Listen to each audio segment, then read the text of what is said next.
Vice Chairman of the Board. I'm pinch hitting for Tom Linehan tonight. Mr. Linehan had to undergo a medical procedure, so our thoughts and prayers are with Mr. Linehan this evening, and best wishes to Tom for a speedy recovery. The first item on the agenda is approval of the minutes dated October 2nd, 2006. Everyone have a chance to review those minutes? If there are any questions or corrections, we'll take them at this time.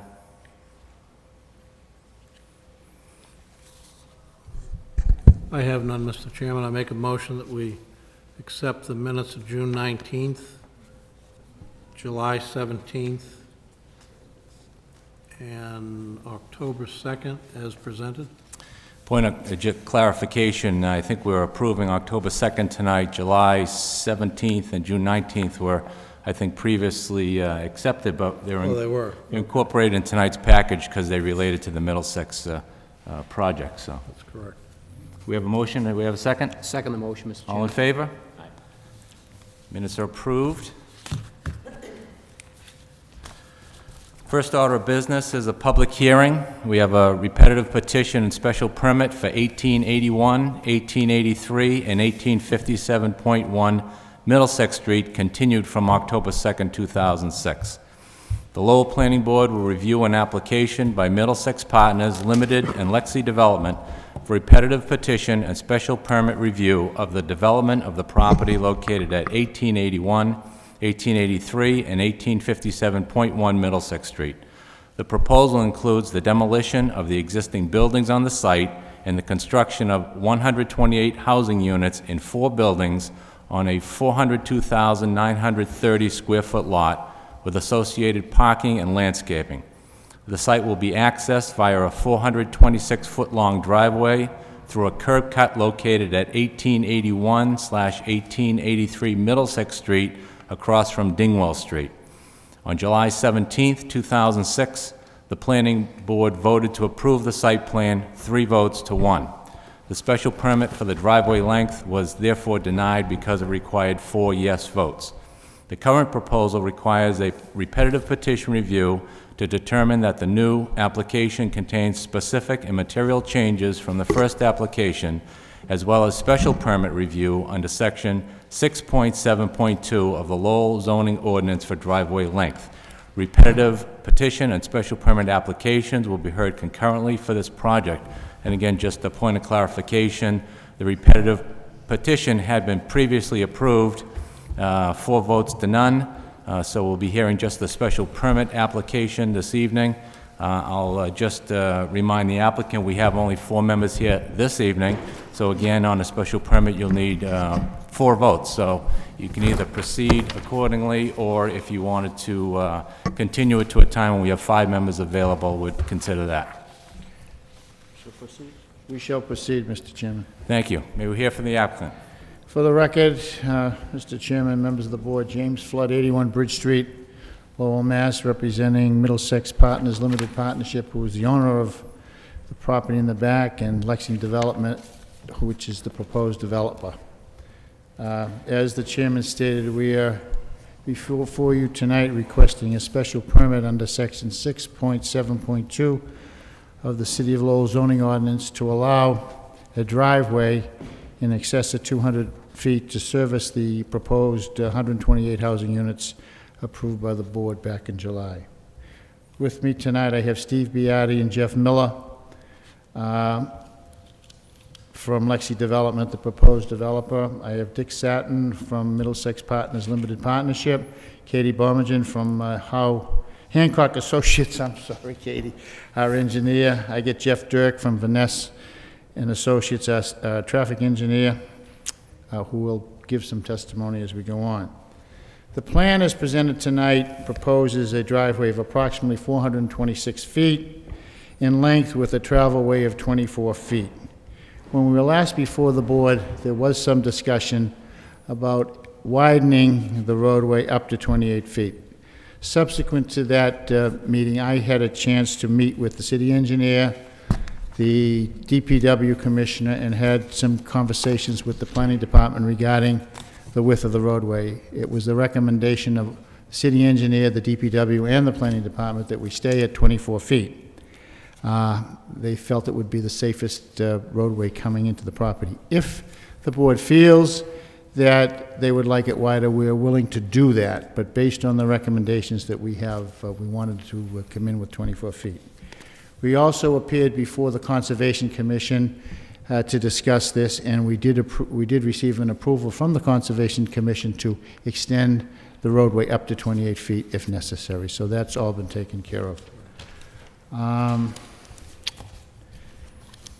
As this board is aware, 6.72 provides that the board may grant a special permit after determination that the driveway will provide safe and reasonable access for fire, police, and emergency vehicles.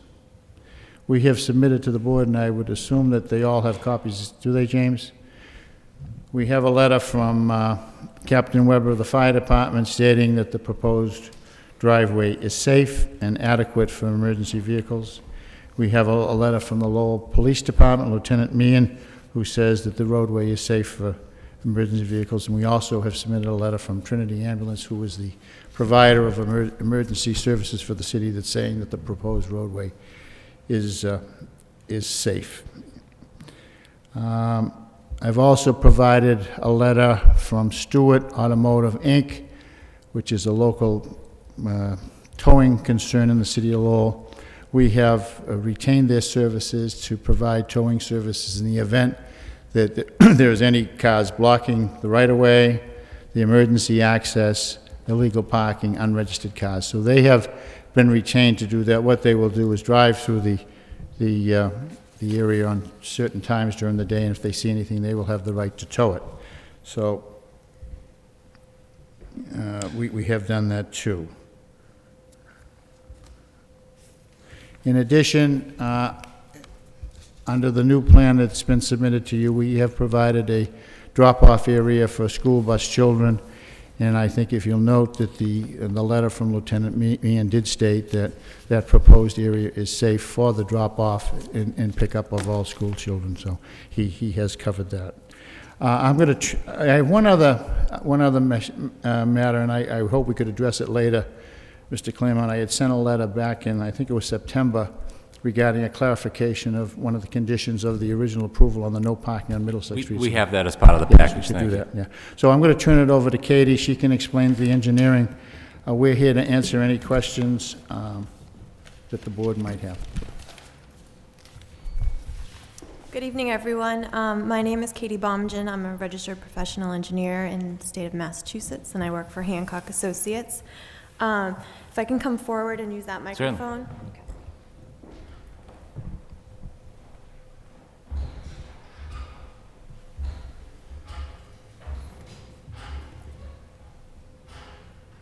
There we go. I think I got that from last time. I'm going to just flip back a couple pages so that I can show you the whole development. This is just the index sheet from our parcel, just to give you a handle on what we're talking about.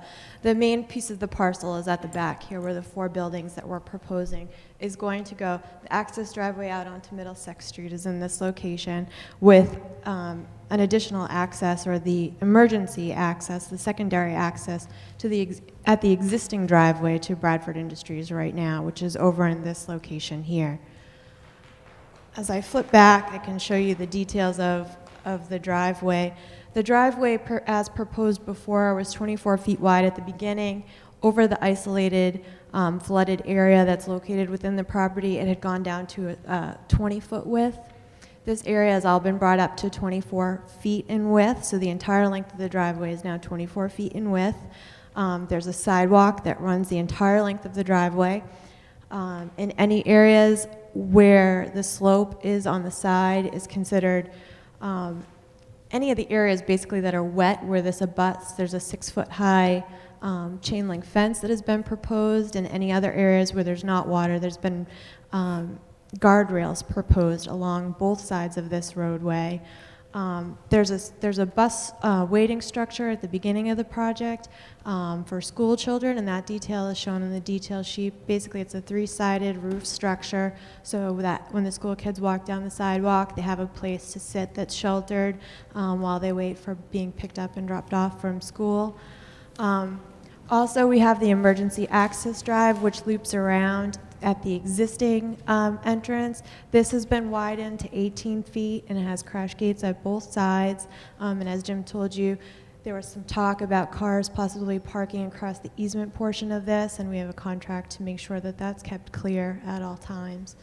Also, there's an 18-foot access around the entire property, which was part of the fire department approval. That basically takes care of the engineering portion of the driveway. We also have our traffic engineer here tonight, Jeff Dirk, and I'd like him to speak to the traffic and safety issues. If I can turn it over.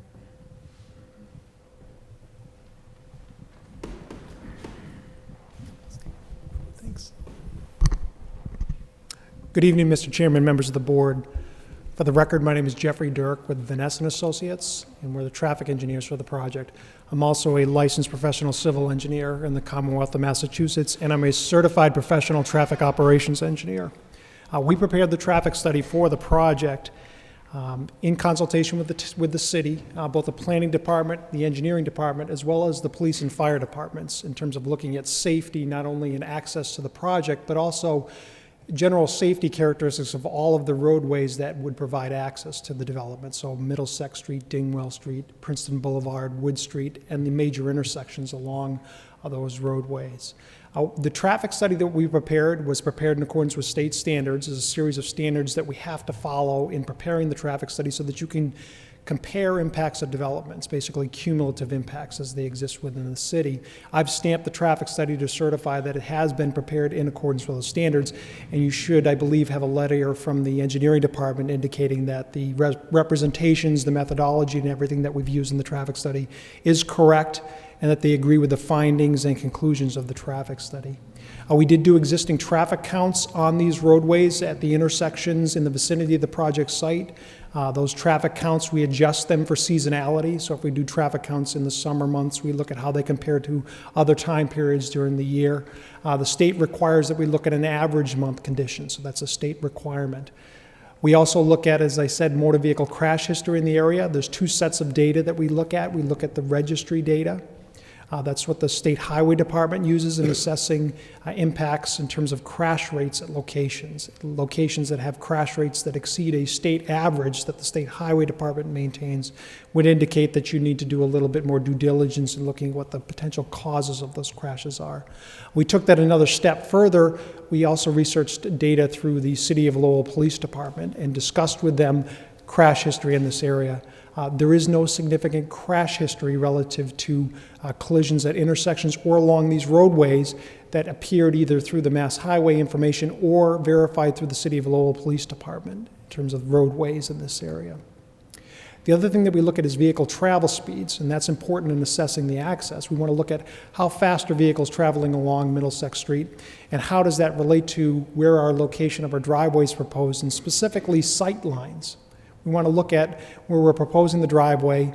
If someone's exiting our community or they're approaching where the driveway is going to be, do they have sufficient sight lines to be able to see a vehicle approaching or exiting for the development to safely turn left or right or stop if there happens to be something that's out in the roadway that they need to be able to see. So we measured speeds. We measured them over the course of 24 hours out there so that we had a good traffic flow profile both during the peak hours and during the off-peak hours. So we made sure we were looking at the highest travel speeds out there. We're also required to look at a planning horizon. So what we're required by the state to look at is 5 years in the future. So the traffic study was done this year. We're assessing our impacts in the year 2011, and we're looking at everything in the city of Lowell that may add traffic to this area by the year 2011, as well as Chelmsford, surrounding communities that may also add traffic to the area.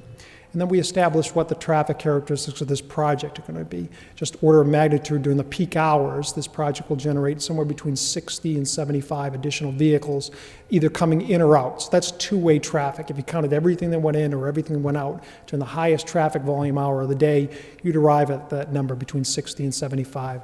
That includes everything. That would be UPS, FedEx, Postal Service vehicles. So that's our traffic volumes during the peak hours during the day. When we look specifically at the access, now we made recommendations relative to the design of the access, all of which have been incorporated. We recommended that the driveway be a minimum of 24 feet in width, that there be a sidewalk be provided at least along one side. All of that's been incorporated, as Katie had mentioned in the initial presentation. That width is sufficient to accommodate motor vehicles as well as emergency vehicles. It's a standard width for a driveway for safety and for operations. We made recommendations that a stop sign be placed at the end of the street, given that that will be the minor movement at Middlesex Street. Probably the most important thing that we looked at is sight lines. So we measured the travel speeds along the road, where we found that the average travel speed was about 32 miles an hour. We're required to design to what's known as the 85th percentile travel speed, and that's the speed at which 85% of the vehicles that we measured traveled at or below. That was found to be between 35 and 40 miles an hour. So we ensured that sight lines could be provided at the intersection for 40 miles an hour. Now you need to have 305 feet of sight distance. So if a vehicle is stopped at the stop sign and it's exiting our site and it's looking to the left or right, it needs to be able to see a vehicle that's approaching them at 305 feet to be able to make a decision that it's safe to turn left or right coming out of the development. What we found is sight lines where the driveway is proposed exceed that measurement. It's on the order of between 500 and 700 feet, so it's safe in terms of sight lines. That meets state and federal design standards for sight distances at a newly created intersection. So our recommendations were incorporated in our general findings, which again were concurred with by the engineering department, was that the driveway, as designed, can function in a safe and efficient manner. Thank you. All right, thank you. I just have a couple of things I want to add. First, I wanted to introduce Joe Pesnola from Hancock Associates, who came in after Katie started. But I think initially when we presented the traffic study, Ann Barton from the planning department had reviewed it, and I think she had sent a letter initially confirming what Vanessa and Associates said, agreeing with the traffic study. So I don't know whether the new members had the chance to see that, but that was done. Okay, thank you. Anyone else speaking in favor? Mr. Chairman, members of the Planning Board, thank you for the opportunity to say a few words. I'm Dick Satin, president of Bradford Industries, the owner of the property at 1857 Middlesex Street in Lowell. We have been running our business in Lowell since 1965. Originally, we operated out of 246 Market Street, which has since been converted to condo housing. A few years later, we moved to 75 Rogers Street, where our factory is now located, and to 1857 Middlesex Street, where we housed all non-manufacturing activities within the company. As time passed, our need for so much space has diminished because our business has changed. It's become clear to us that based on trends within the automotive industry, which presently takes about 65% of our production, that as a company, we must continue to maintain our low-cost producer status. We manufacture coated airbag fabrics as well as inflatable side curtain airbags.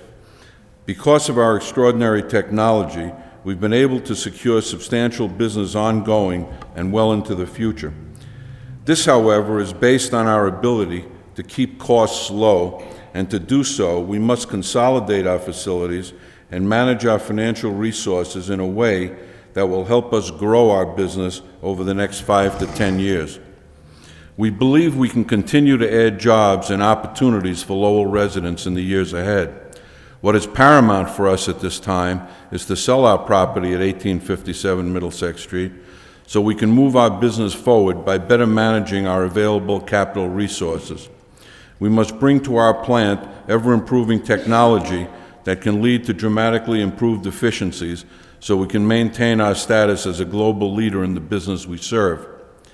We all know how many plants have shut down during the past 20 years and how manufacturing firms continue to dwindle. We're not going to let this happen to Bradford.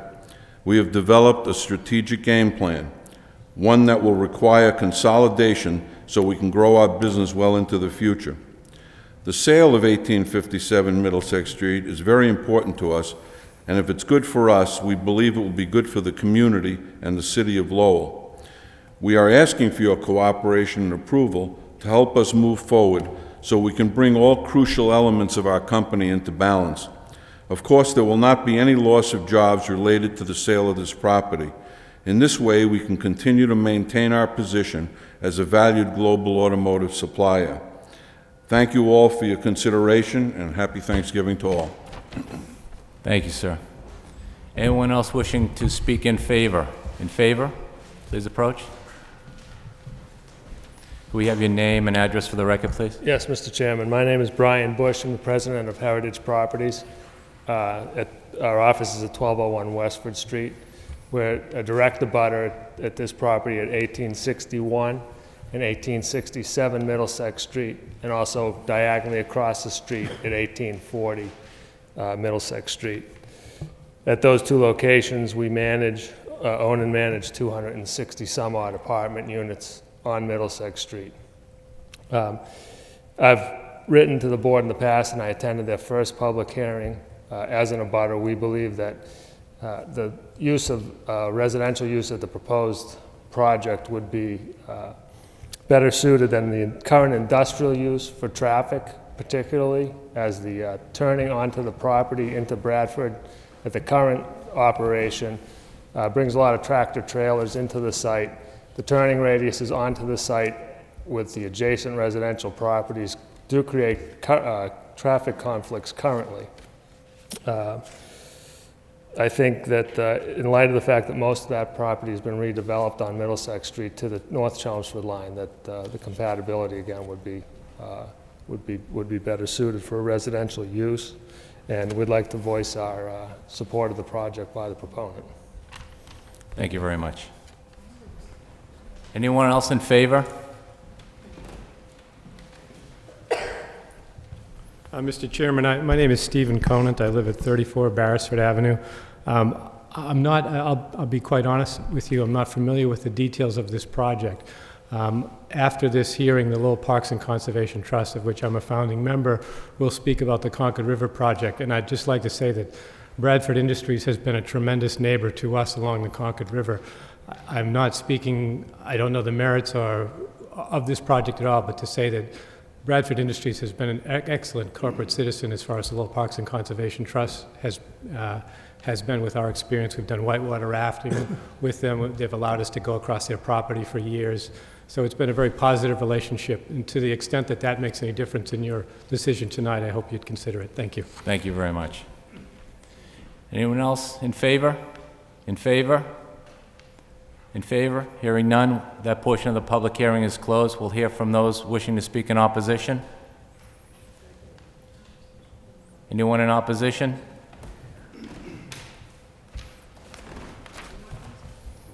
Hi, my name is Bill Emmerich. I own a house at 28 Dingwell Street, and my mother owns a house almost directly across the street from the proposed property up for destruction. What I would like to do is, I brought handouts the last time I was here. I don't know if everybody has a copy. Sure, bring them up.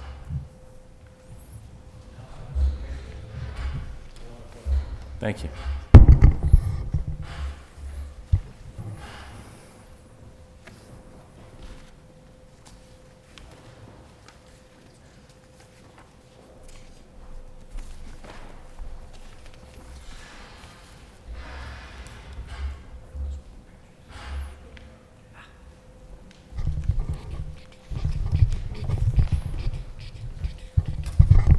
I'm going to put this over on. Please.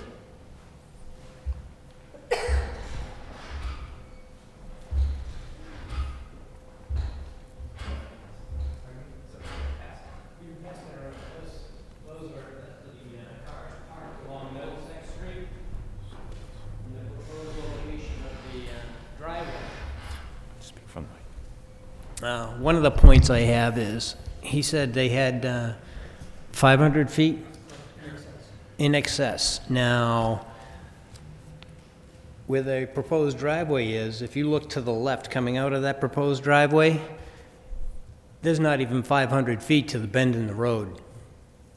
There's probably maybe 200 to 300 feet because there are there's one duplex, 2 apartments, and the beginnings of the 3 condos there, 3 condos buildings. And between those 5 buildings, I know there's no 500 feet. And there's a bend in the road there that goes to the Rourke Bridge. You can't see it. The pictures I took are from probably 150 to 200 feet away. With all the traffic parked there, you have absolutely no clear view in either direction. And those cars on both sides of the street, and that's taken at 4 in the afternoon, either 1 or 4 in the afternoon. As far as the access road goes, when I came here tonight, there were 3 cars parked on it, the emergency access. Yesterday at 4 p.m., there were 7, and I have a picture of all 7 sitting there. I believe they're tenants of the Heritage Properties building. Now, I'm sorry, Brian, I didn't catch your last name, but how many parking spaces are there for those apartments? We'll have you address your questions to the board, pardon me. please. Okay, I'm sorry, I don't know how many parking spaces are at the 1861 Middlesex Street, but the front of that building has 5 to 7 cars parked in front of it every single day, as the pictures that you're being passed around show. So that line of sight, I think, is a fallacy. As far as, I'll go to the handouts. I'm sorry, I'm not a very good speaker, Mr. Chairman and members of the board. But over the last 30 to 40 years on that front page, they've added 683 apartments and condos just in that neighborhood, 683. In order to do that, they've already taken down 3 houses for 41 condos, 2 duplexes for 60, and 4 houses that now encompass 132 apartments and 24 condos. I mean, the integrity of the neighborhood has already been destroyed. It's just going to add to it. I mean, there were beautiful houses across the street. The duplex that is across the street now is very nice. And it fits into the neighborhood. It gives it continuity up and down the line. Unfortunately, I feel the apartments and condos already there take away from it. But that's, I'm sorry, All right. I'm nervous, I really admit that. Not used to public speaking. But it's a shame, I think. You know, it's a beautiful project on the plan. I mean, it really is a beautiful project. I just believe that the neighborhood cannot handle any more. I mean, the Rourke Bridge now has traffic from 5, 6, 7 towns because they don't want to travel into downtown Lowell to the other 4 or 5 bridges that have been there for years and years and years, and this is a temporary bridge. The next bridge is up in Tingsboro. I mean, I would feel a lot better about the project if there was a bridge in between, something to alleviate the traffic, but I know that will probably never happen, at least not in my lifetime. But I would appreciate really some serious consideration to the overall effect that it's going to have to the neighborhood. I know Bradford Industries, I understand business, and I can see where he's coming from, and I can see what he would like to do, and I appreciate that. I just think the avenue that's being followed is not the one to follow. Thank you very much. Thank you.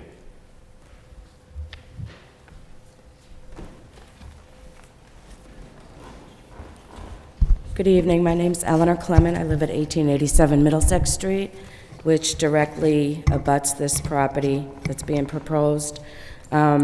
This driveway is going to be right next to my property. It's going to be right alongside. I have the traffic in the front, and now, if this is approved, I'm going to have the traffic on the side. I have 4 grandchildren that live with me, and I'm seriously concerned about the extra traffic. I agree with my neighbor about the traffic. Also, the bus stop that they're proposing, I think will be more dangerous for the children. With the cars coming out of the driveway in the morning for the, going to work, and the kids standing at the bus stop, which they're not going to stay in a closed place. I don't know any kid that's going to stay inside a little enclosed place. And these cars coming out and then the cars traveling down the street, there's going to be more accidents, and I'm concerned about the children also. And also, cars travel, I live there, cars travel way more than 32 miles an hour down Middlesex Street. And I'm also concerned about that with the cars coming out of this driveway as an extra danger. That's about it. Thank you. Thank you. Mr. Chairman, To the mic, please. because the other gentleman, because the new members of the board haven't seen these, and I present these pictures for you to look Bring 'em at up. before, Thank I'd you. like to bring them up.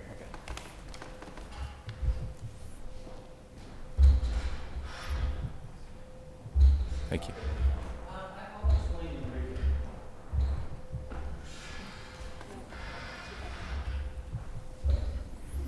On the first one, you'll see pictures of my mother a long time ago. Those pictures were taken in the 50s. There were 3 houses on that plot of land. Can you hold on one which- second? I'm sorry. It's going to change the tape. All set. Thank you. There were 3 houses on the land that's over her shoulder that now encompass 41 condominiums. There's one picture of her with an open field behind her that looks into what is now the apartments behind Market Basket and the Brook Pharmacy there on Wood Street. That open field is now 168 apartments. That's Heritage Properties. I believe it's 168. As you go down Middlesex Street, you'll see on one side of the street there are 10 single-family homes, 1 4-family, 1 3-family. On the opposite side of the street, you will see almost all apartments. Other than the 3 duplexes, you're running into a total of, let's see, 1, 2, 3, 4, 5, 6, 7, 8, 9, 10, 11, 12. 17 structures that encompass 168 apartments and condominiums on the one side of the street that used to encompass just 7 single-family homes and 2 duplexes. And that's on the one side of the street. The people in the single families, you know, we take the brunt of that as far as traffic and how busy the neighborhood is. Now, I understand that also the proposed project of 128 condos is going to have something 250 to 280 parking spaces. I believe that is just about equal to or more than what's available over at Market Basket, the shopping center nearby. And you have all the other condos. What is it? I had added this up. Between the new ones at Millview Estates that are down by the Chelmsford line, once those are completed and sold, we're going to have a total of 683 apartments and condos in that neighborhood in 4/10 of a mile before those 128 are even built. So that's nearly 700 apartments and condos, 1.5 to 2 times as many cars. You're talking almost 1,500 vehicles that are there now, and that's before those are even built. So I think it's been too much overdone. Thank you. Thank you.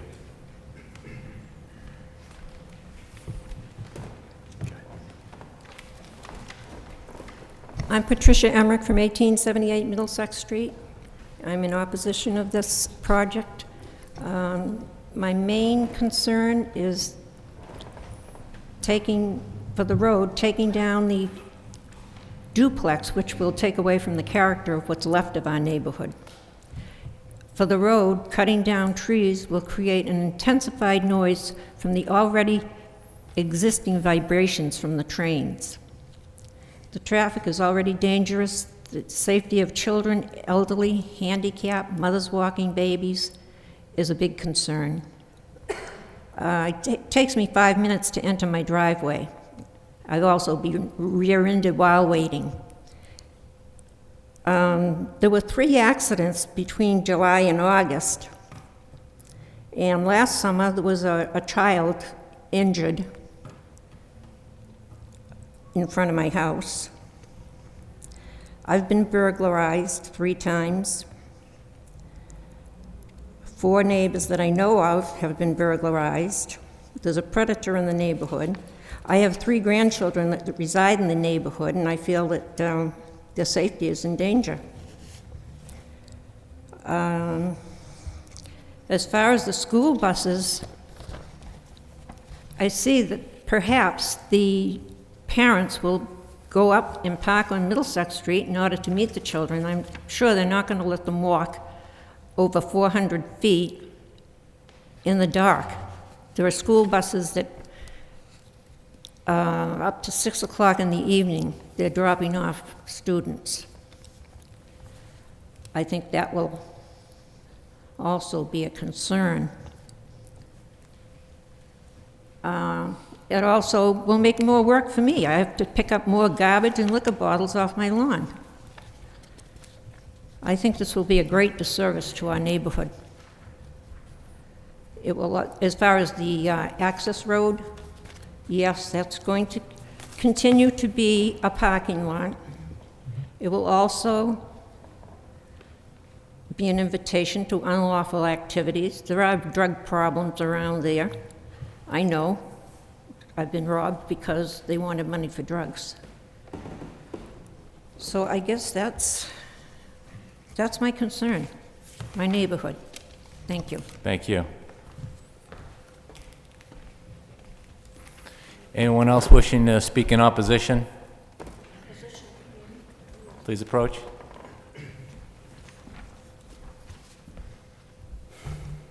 Good evening. Yeah, good evening. Could we have your name and address for the record, please? My name is Joseph Boache, and my address is 21 Victoria Street. But I own property on Middlesex, which is 1873-75 Middlesex Street.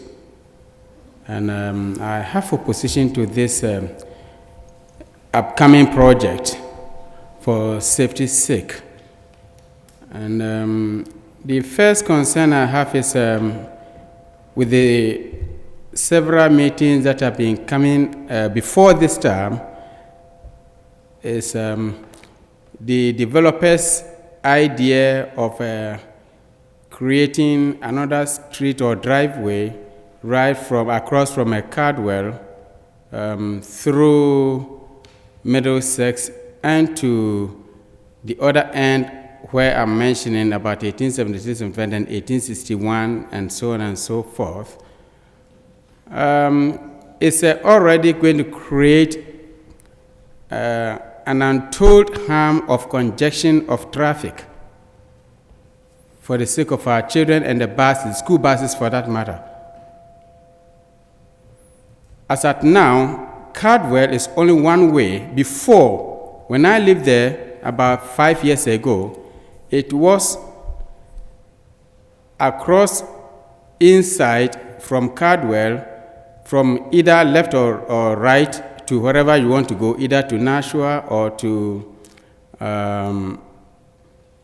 Market Basket or wherever you want to go, down, coming down towards downtown. But now it's not like that. It's just one way. So even from where they want to create a new driveway, and also from 1861 where that other complex is, it's a very difficult situation to make your way either left or right. So that alone, with school end of school day with the buses, is a very hideous problem for anyone living within the area. So myself, together with others, don't foresee anything that might be profitable, that might be easy way out for anyone within the area. Then, that being said, the lady before me talking also mentioned the railway, which I did mention some time ago, I think during our first meeting, about how heavy the railway is within the area, because the area topographically is very shallow. With that impact of noise, I don't think might be safe for any high-rising building in the area. I also want to talk about more complex buildings within the area. And people want to live in simplicity. Not everybody who may want to live in an apartment building, complex building. In my house, in particular, the tenants who are in there were, and in fact I have 8, they were all living in an apartment building somewhere. They applied, and their specific reason was they want to live privately. And my area have a very big yard. They have kids, and they have playground. In my area, they want, which is direct opposite to where they lived before. So I think we also must have to consider, as much as we want to develop the areas, that's fine, but how do people want to live? And I did mention, is everybody ready to live in a complex building? No. Myself lived in that 1861 building. But at the same time, I was looking for my privacy. I bought that house, or that duplex. After living there, I saw that, yes, I needed more privacy because I was living on one side, I was renting on one side, I needed more privacy. I decided to buy another place and leave that place for tenants, which I did. And tenants were happy to come and live in there for their personal privacy. So for all these things in consideration, if there are other areas that must be developed, because that place I will say is already developed. But I don't think, when you talk about development does not mean destroying or distracting other place to build upon. That's not development. There are many places I've lived here. I was not born here in Lowell, but I've lived here for quite a long time, and I've traveled wide, left and right, front and back. There are several areas that need development, but I don't think congestion means development. Congestion means kind of squeezing people, denying them of their privacy, denying them of their interest, denying them the way they want to live. So I don't think this so-called development is viable so far as that particular area is concerned. Thank you. Thank you very much.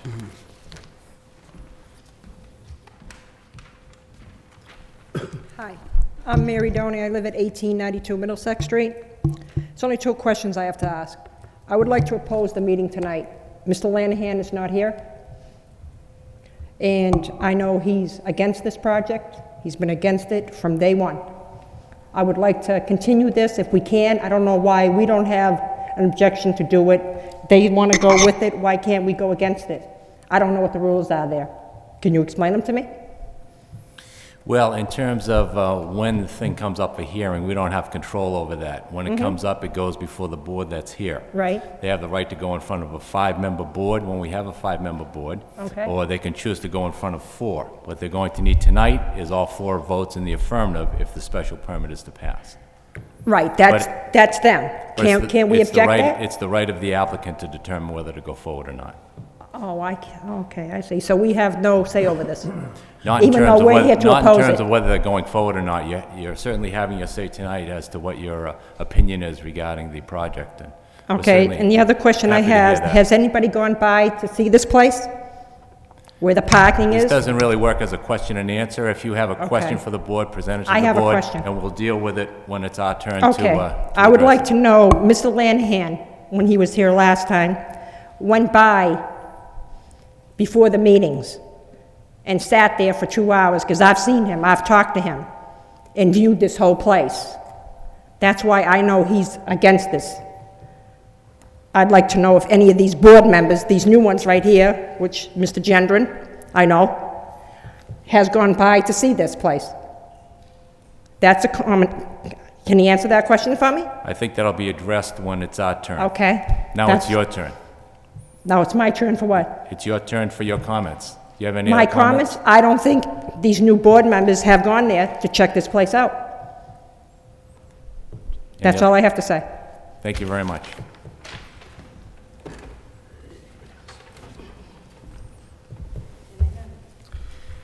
Mr. Chairman, members of the board, my name is Michael Sean Reddy. I reside at 130 Nesmith Street. First of all, I'd like to congratulate Mr. Frechette and Mr. Gendron as the newest members of our board. Congratulations. I oppose the issuance of a special permit under Section 672 for the proposed 426-foot-long, 24-foot-wide driveway that will service this project of 128 residential units and associated 288 parking spaces at 1857 Middlesex Street. I am opposed to this project in its entirety, that being the proposed demolitions and the significant traffic impact that this project will burden this neighborhood with. I believe that the municipal infrastructure supporting this project is insufficient. Considering the project as proposed, the density of multifamily dwellings already in place and those currently under construction. I was made aware of this project and the neighborhood opposition to it by Patricia Emmerich, the former Patricia DeProfio. Patricia spoke earlier. She lives at 1878 Middlesex Street. And Mrs. Irene LaRoe DeProfio, who resides at 1852 Middlesex Street. Pat Emmerich has been a dear friend of the Reddy family since prior to my birth. I am intimately familiar with this neighborhood, as I have spent many an enjoyable day on the DeProfio farm, as we used to call it, as a child. I have also worked on this property for the past 5 summers, most recently having painted that house. Pat does a good job of maintaining it, and have witnessed firsthand exactly the issues that are of concern to these neighborhood residents.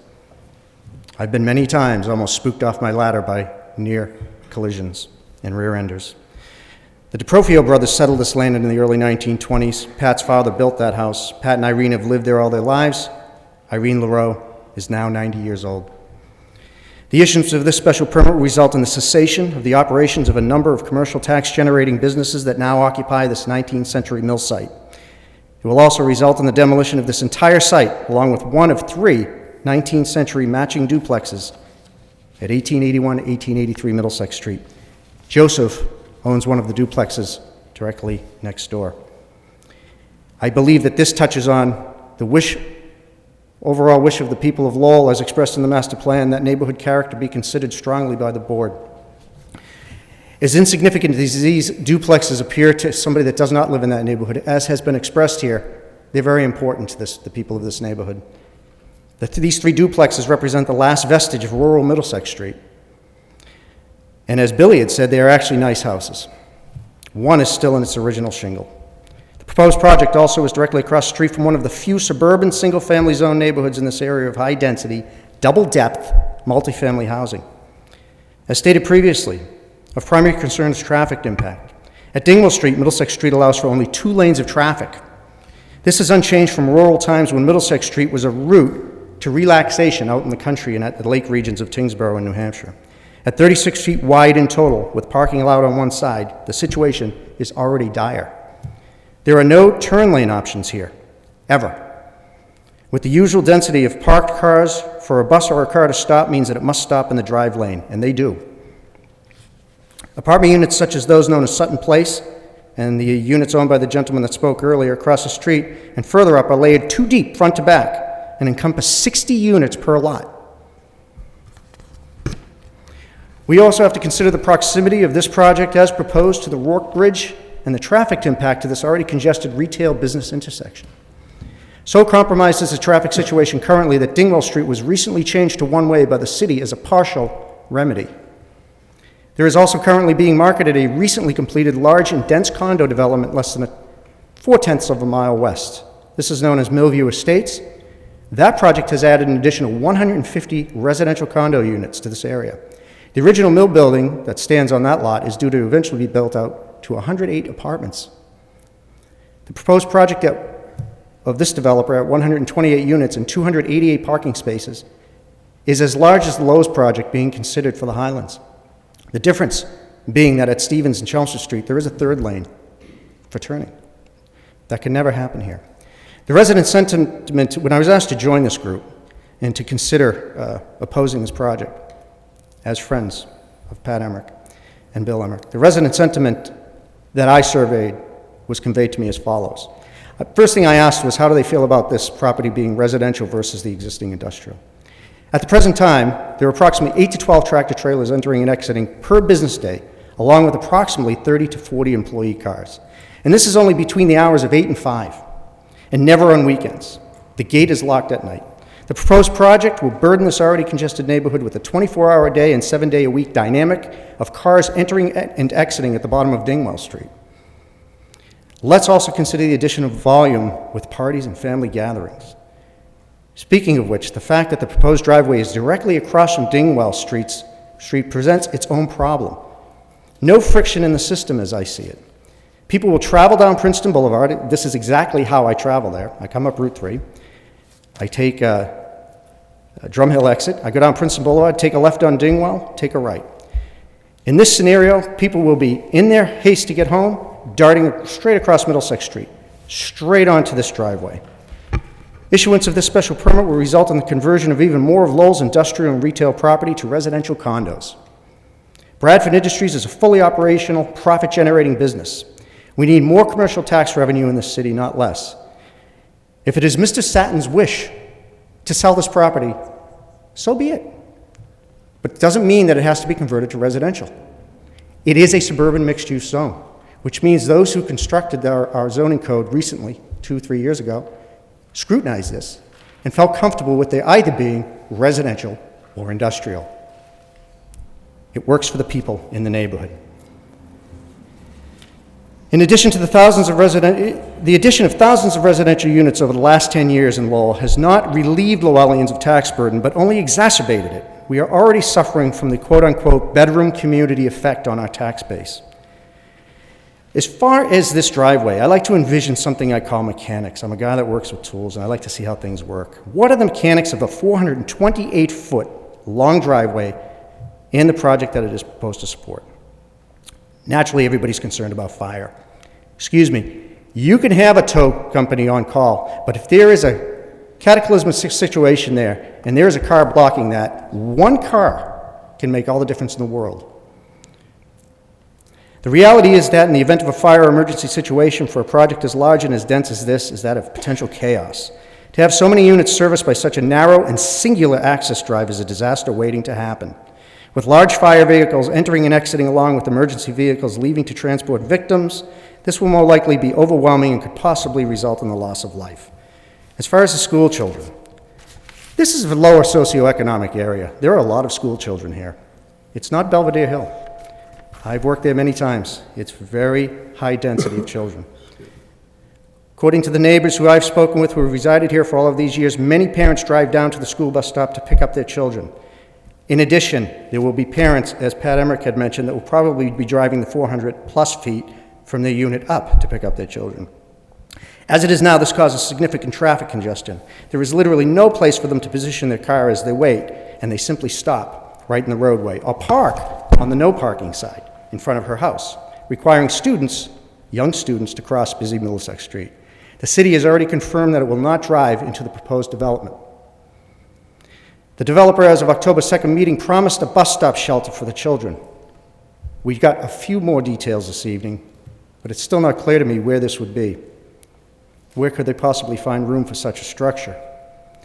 I am somewhat surprised at the speed with which this project has been moved through the approval process and the lack of detail, in my opinion, that has been provided by the developer and are required by this board, especially considering the significant size of this. We're talking almost probably 128,000 square feet of living space.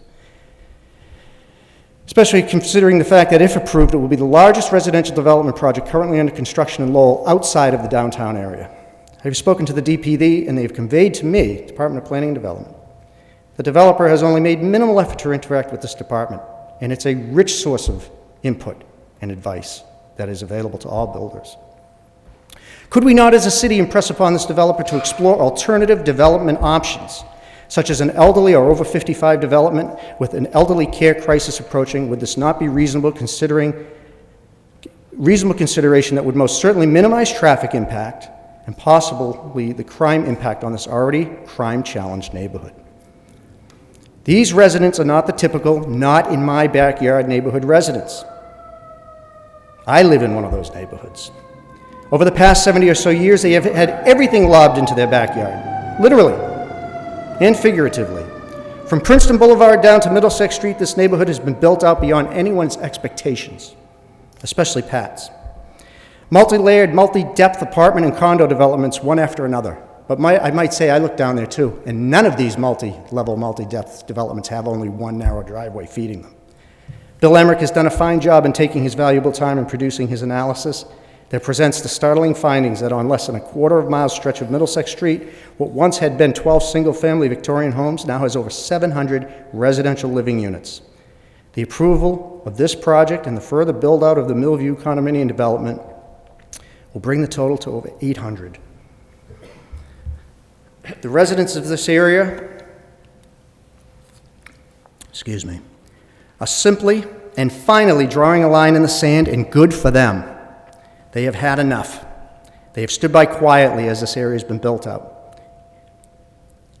As a citizen of Lowell who has attended many planning board meetings, I encourage this board to please embrace the belief that the neighborhood residents are often right. The problem is that far too often, this is only realized when it is too late. Recently, in my childhood neighborhood surrounding Lowell Catholic, the residents there had to come back before this board in an attempt to ameliorate the many traffic woes that have besieged them since the swift approval of that project back in August of 2004. I was there. The special permit process allows for the circumvention of established zoning law. This was recently brought up in a letter to the editor of the Lowell Sun concerning the ZBA. Variances is essentially what it boils down to. How about we just respect our zoning laws as they are written? Much time and effort went into creating a new and revised zoning code in the city of Lowell. How about we just respect the expertise of those city employees who went to such lengths to draft this most up-to-date directive for our future development? There is a reason why this project was flagged and requires the acquisition of a special permit, and that is because what they are proposing is, under our current code, illegal, and it is obvious that this is for a very good reason. And finally, who will benefit from this project? The developer has entered into a contingency agreement to purchase this property if he receives the proper permits. This is status quo. This is normal business. He does not even own this property. To be denied does not impose a financial burden on him. He has nothing to lose but the potential to further his personal wealth. These tax-paying residents, on the other hand, have much to lose. Their presence here this evening and at all past meetings is the most inspiring display of civic commitment that one could hope for. They only sacrifice in their efforts to take the time to come before this board in opposition.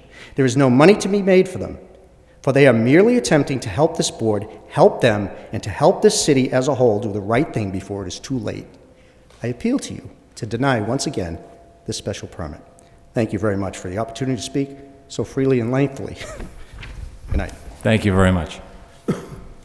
Anyone else wishing to speak in opposition? Good evening, Chairman, members of the board. My name is Stephen Moses. I live at 1961 Middlesex Street. I think Bradford Industries is a very good company. They're a good neighbor. They make important products. They provide important jobs in the city of Lowell. The problem is what's being proposed for this redevelopment is a deadly solution. It's a deadly solution at the intersection of Dingwall Street and Middlesex Street, which has previously been described. During the rush hour, if traffic cuts directly across Dingwall Street to the proposed new entrance, we're invariably going to see automobile collisions, which involve the maiming of individuals, perhaps even fatalities. It's the wrong way to go. It's a deadly solution. There are other alternatives to developing the site, which still will let Bradford Industries sell the property which they need to do, but will not invite collisions of automobiles or the maiming of individuals for the future. Please think about that as you make a decision. Thank you very much. Thank you. Anyone else wishing to speak in opposition? In opposition? Opposition? That portion of the public hearing is closed. We'll be opening up to the board momentarily. Before we do so, I just want to reiterate that we have certain documents that we're going to introduce into the record as well, including the planning board minutes from October 2nd, July 17th, June 19th, in which we discussed this project.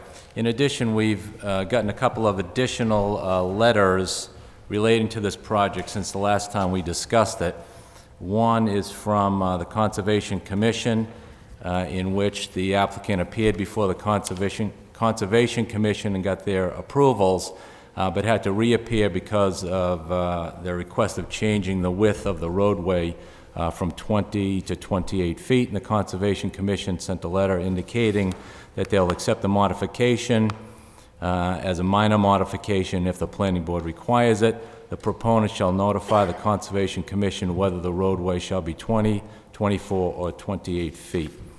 In addition, we got a letter from Captain Weber of the Fire Department dated November 16th, indicating the 24-foot driveway into Drake's Landing along with 18-foot emergency vehicle access driveway is safe, etc. That was in response to our request to the fire department. We're also incorporating the letter from Stewart's Automotive indicating that they've been contracted to tow away vehicles in violation of certain infractions, including any blocking of the right-of-way, parking in a fire lane, parking illegally, blocking any emergency exits or access, any vehicle that is not registered, any vehicle ordered towed by the property management. We also have a letter from Trinity Ambulance, signed by John Chemley as president. On behalf of Trinity Ambulance, I reviewed the plan for the driveway that services the proposed residential development at the above referenced address, and it is my opinion the proposed driveway will provide safe and reasonable access for all emergency vehicles from Middlesex Street to the buildings. Finally, I believe a letter dated November 15th from Lieutenant Meehan, Traffic Division Commander, to the Planning Board. I reviewed plans regarding Lexi development at Middlesex Street and Lowell. In my opinion, I believe the access and egress to the proposed development is more than adequate, and it goes on a bit from there. So I'd like to incorporate all these documents into the record, and we'll open it up to the board for any comments or questions down that area. Steve, you want to start? Sure. I have a question about, just to make perfectly clear what we're voting on tonight.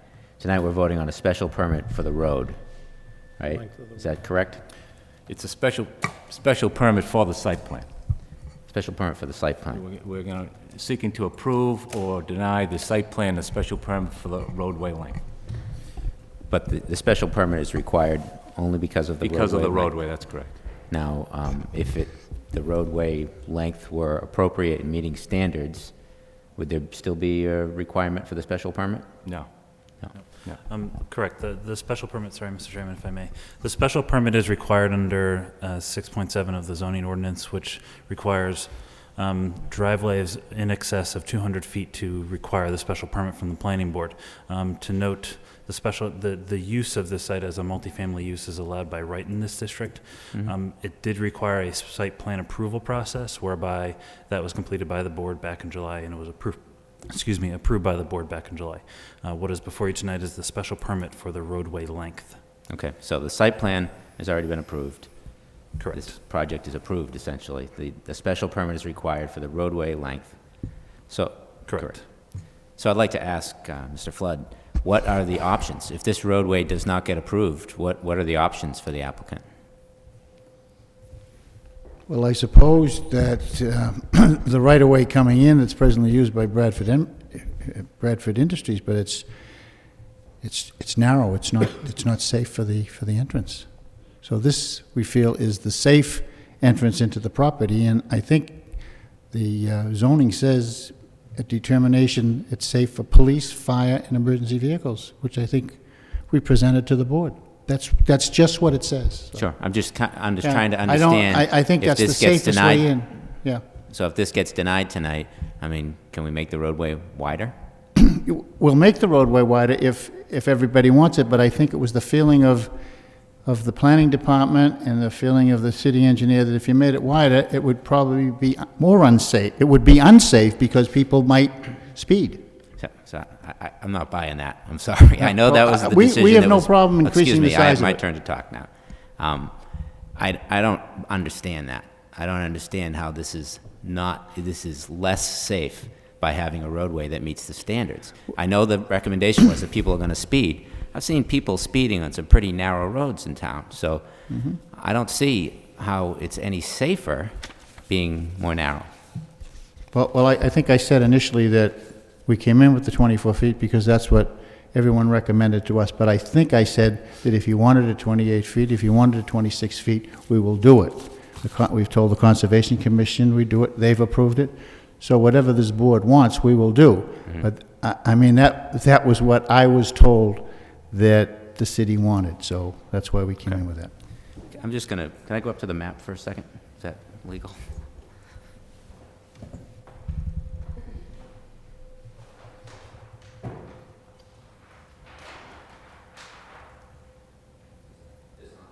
I don't think so.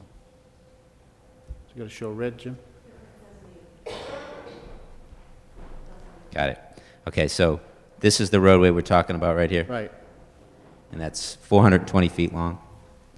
And we're talking 128 units, 250 parking spaces approximately down here, only being fed by this 24-foot wide, 420-foot roadway? Right. Okay.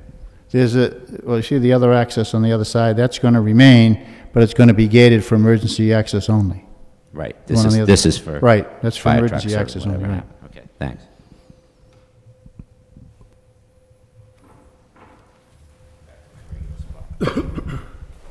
I just wanted to ask the traffic engineer, you had said that we had 60 to 70 vehicles coming in and out of here? During the highest traffic volume hours, which would be the commuter hours. 60 to 70 vehicles. Correct. This 128 units, 2 and 3 bedroom units. Correct. 250 plus cars, right? No. There may be 250 parking spaces. Right, well, if it was 128 units with 2 or 3 bedrooms, Mm-hmm. and the place is filled, Yeah. I think we can safely say that 250 cars is probably a fairly good There's the estimate. potential that you would have an order of magnitude that in the parking lot you could have between 1.7 to 2 cars per unit is a rough rule of thumb that you'd carry, yes. Okay. I just think that seems low to me. I mean, I'm not a traffic engineer, but it seems low to me to think that during the peak times would have only 60 to 70 cars going in and out of here. Not everyone leaves at the same time, and I mean, I just look at it as an example of what time I arrive at work in the morning, and I'm at work by 7 o'clock, so I may be on the road leaving at 6:30, but my neighbors may be leaving, say, at 10 o'clock in the afternoon. I mean, it really depends on the time periods, but what we look at is the distinct absolute peak hour when the volumes are higher. People are going to leave outside of those time periods, so some people will be leaving outside of the peak hour either before or after that. I see. But the time periods I've given you are the absolute peak hours when the volumes are the highest from the project. And this is not, it's based on studies that have been done over the past 50 years that are continuously updated. So it's a very good database that we use to be able to establish those traffic volume hours. Okay. But there'll be volume on either side of that, but that's the highest traffic volume hour. Okay. And that may be true. It seems conservative to me, you know, that when you think of that many units and that many cars, that only 60 cars would be affecting the area. But I trust your judgment. Honestly, I don't really like this project. I don't think, with all due respect to Bradford Industries and the builders, I know that the Bradford Industries has been a good citizen of Lowell. I just don't think what we need on this site is 128 units. And unfortunately, that's not what we're voting on tonight. We're voting on the roadway. I think that it's already a very congested area. You don't have to be a traffic engineer to know how congested that is. I've traveled that route many times, right? Coming from the Drumhill Rotary, trying to get across the river. That light backs up all the way up to the former landfill up there, trying to get through. So this is a highly, highly congested area. Try to get a parking spot at Demoulas at Wood Street on a Saturday. You got a soccer game going on in Edwards Field, you know, probably 10 soccer games going on in Edwards Field with people coming in and out. This is one of the most congested areas in the city. And I think, I'm not anti-development. I think there could be some projects that would work very well on this site. But I honestly think 128 units of condos is wrong. I don't think it's right. And I think it represents, as some of the neighbors tried to articulate tonight, a continuing deterioration of that neighborhood. I don't think it will help the neighborhood. And I really don't think, and in that site, the plan has been approved, so this is going forward, but I honestly think that it would be wrong for us, given the magnitude of this development, to approve an exception to a rule that says the road needs to be 28 feet, especially when it's 420 feet long going in. So, I would not support that. Can I just make one point? This is not going to be a public way. A public way would be 28 feet. This is a private way. Everything is going to be maintained by the condominium association. So I think that's a distinction. I think I know what you're saying. If it was a public road, we'd need 28 feet. So, but we're not looking for any waivers on that. This is a driveway. So it's not a roadway. Well, it's a driveway to 128 condo units. Absolutely. There's going to be a lot of vehicles in and out of there. It Absolutely. might as well be a public way. Yep. And it is the law of the city that it be 28 feet. Otherwise, you wouldn't be here for a special permit. On a public way, it's 28 feet. Well, We're here for a special permit if- for the length only, not for the width. I think maybe someone else could answer that, but that's really what we're here for. Okay, so the length then. Still, length it's a long way to go on a narrow roadway. Got cars coming in and out. You got 128 units. You're going to have a lot of kids going back and forth to school. I'm not, I think it's too many units, and I'm not about to vote for any exceptions to, to our current laws for development of this magnitude.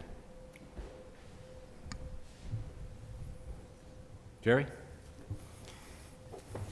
Mr. Chairman, if I could just ask a few questions. First of all, if Engineer Katie could you possibly just point out, one of the questions that came out was where the location of the bus stop is going to be, and there was some question about that. If you could please point that out so we could have a clearer understanding of that, please.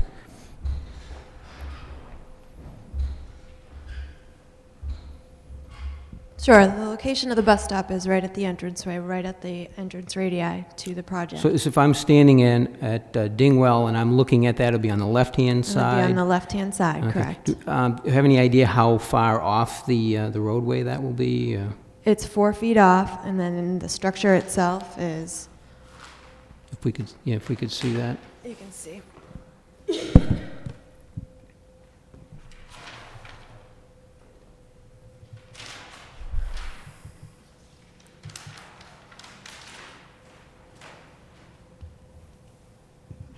So you have the roadway, which is getting greater than 24 feet at that point because we're opening up to the radius to go out into Middlesex. So you have the 4-foot sidewalk and then a structure which is 5 feet in width off to the side of that.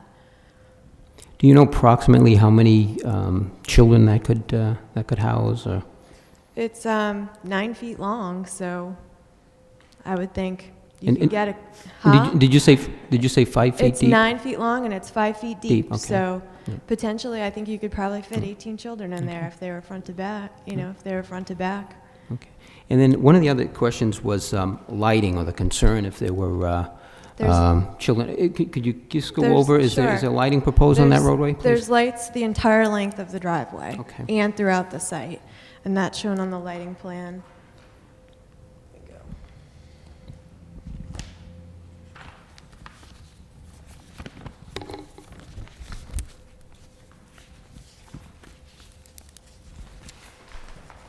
This is the lighting plan that shows how the lights interact as far as the throw. So there's lights the entire length of the driveway and then throughout the site so that the school children are safe if it is dark. Are they designed to minimize, I think I see the drawing, to minimize spray throughout the neighborhood? Correct. Yep. Yeah. Okay. All right. And then just to reiterate, the sidewalk is the entire length of the roadway? Yes, the sidewalk is one side, the entire length of the roadway, and it connects all of the buildings throughout the site. Are you proposing any speed bumps through the site? No, we are not. Originally, the proposal called for inverted speed bumps Right. throughout the site as part of a drainage design that was proposed. The city engineer didn't like that idea. And I spoke to Mr. Curran and had me today. take them out. So those have been flattened, and there's now. Would the pipes in developer road. be, so the city engineer, when it comes to city streets, Sure. has issue with it, but, I visited University Heights and Skyline Drive. They had speed bumps. Dallas Park has speed bumps. If you go to Deer Park up in Woodstock, New Hampshire, you'll see Sure. speed bumps through there, and the inverted speed bumps. So I'm just curious if that was a concern, because this is a private way and not a city street. Right. It hasn't been mentioned to date, but if you feel that they would enhance the safety of the area, we'd be happy to supply them along the driveways, whether it be within, tonight we're really just talking about the access drive-in, or throughout the development, if you feel that would help keep the speed limits down. Right. Did Conservation have a preference regarding the width? Did 28 bother them more than 24, or did they express any? I think the area is basically an isolated land subject to flooding, so it holds a certain volume of water, which we're replicating at a different portion of the site at the same rate. So, you know, I think they'd like to see it not affected if we need not to, but they understand the safety concerns with the roadway width, therefore they were willing to entertain the 28 as long as we're replicating that flood storage area. But obviously I think that they would like to see us disturb less, so they would be happier with 24, but. That's my experience with Conservation, sure. Okay, thank you. Thank you, Kay. If I could just, Mr. Chairman, clarify a few things, because I think there was some good points made. However, I just want to, again, clarify some issues. This is not a variance. This is a special permit. It is not a special permit based on the table of uses, which has neighborhood character and other criteria, and it clearly spells it out in the zoning code. Again, just for people to understand, 11.3.2a is a criteria for special permit in the table of uses, and that really gets into the application of master plan, neighborhood character, and this is a special permit for the maximum distance of the roadway, which is 6.7.2, and what we're charged with is and the reason this is put in here is to say, look at, if you're going to put a 200-foot driveway, there are certain things you have to consider.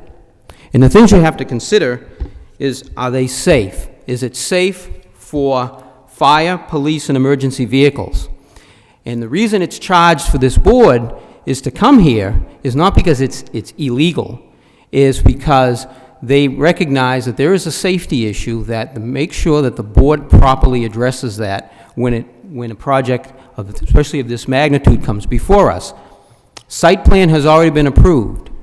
Whatever our thoughts are on the entire project is not what we're applying to this special permit. The special permit is to look at the conditions of this road, and do we feel that this is safe? Do we feel that it is addressing the safety of pedestrians? Do we feel that it's addressing the safety of the residents that will be living there? And do we feel that it is a safety concern with the residents that are already there? As I look at the current situation over there, I could not be a truck driver for Bradford Industries, because I don't know how they can pull into in and out of that access road. I have a small car and I could barely turn around. I think I did a 7-point turn. And there were cars parked. There's almost like a dog leg, a jog-in when you first pull in there for cars to pull in there, and that was packed, and that was on a Sunday morning. So certainly, I think the existing conditions, in a way, this almost improves the existing conditions as far as access, if in fact that's being accessed by employees in major trailer trucks. I would imagine pulling in there, they almost come to a dead stop on Middlesex Street trying to get into there. Actually, if it was continued industrial use and we had a project coming before us, I think I'd have some real issues with how we would access the property. But I think and Attorney Flood knows exactly how I feel about roadway widths, and we've actually gone over those things over the years. And when you talk about a city street and the width of that street, as it relates to a subdivision and it's servicing homes, I think it is imperative that it meets the required width. Even with the planned residential development, which allows for some narrower streets, and we've gone toe-to-toe over that issue. I think it creates the design of a valley, and it puts the homes closer together, and it has just a greater feel of congestion.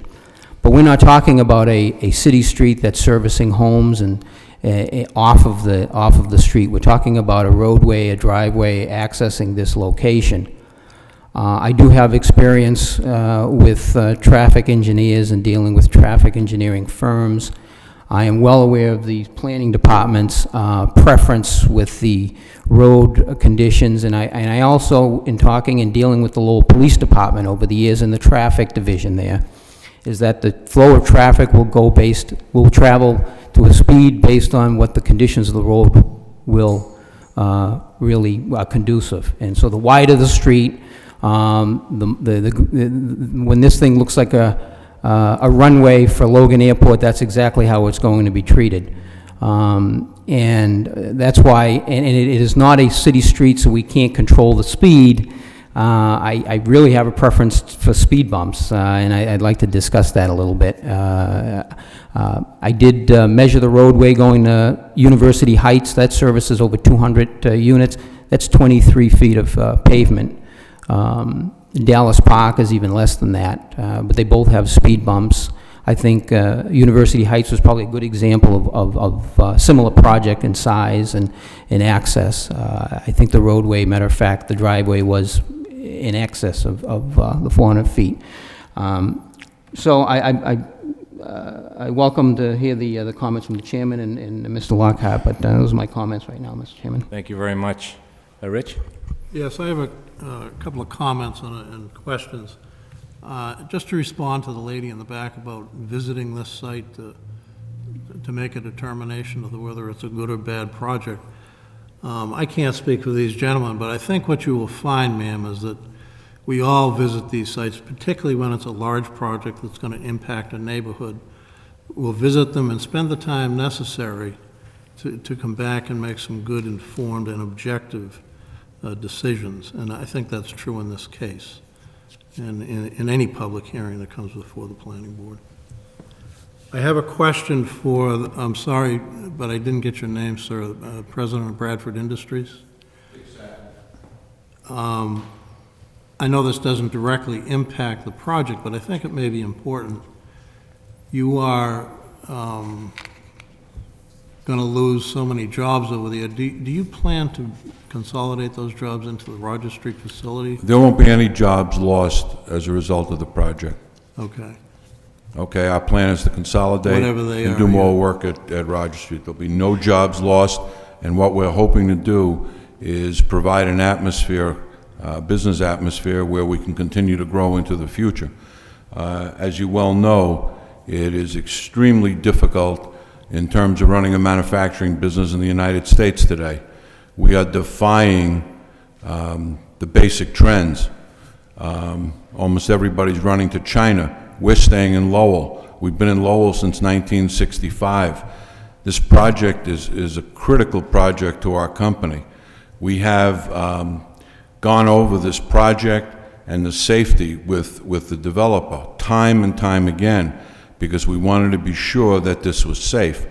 Our tractor-trailer trucks that come in and out are not the only tractor-trailers that go in and out of our property. We have tractor-trailers that come from down south on a regular basis. They come in, they sometimes clog the street, we get delayed. The overall traffic from tractor-trailers, I believe, is clearly much more dangerous than anything that would happen under this project. Here you have a very excellent access road. It's going to be quite wide. You're going to have cars moving in and out. Today, I think you'll find if you watch a tractor-trailer truck pulling up to the property, he stops and sometimes just cannot get in and do it in one pass. Just can't be done. And so that road is somewhat blocked up. And maybe some of the congestion on the street that people see is directly related to the fact that tractor-trailers are there trying to gain access to the property. For us, this project is a lifeblood. We just have to take and use the capital from the sale of this property to be able to move our business forward and prosper. We fight today, you all read the newspapers, we fight today the car companies. They're brutal, they're tough, they're demanding, and they're unyielding.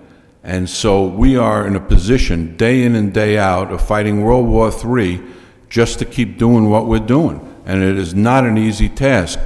When you talk about safety and children, you know, we talked about this over and over again when we were doing the project.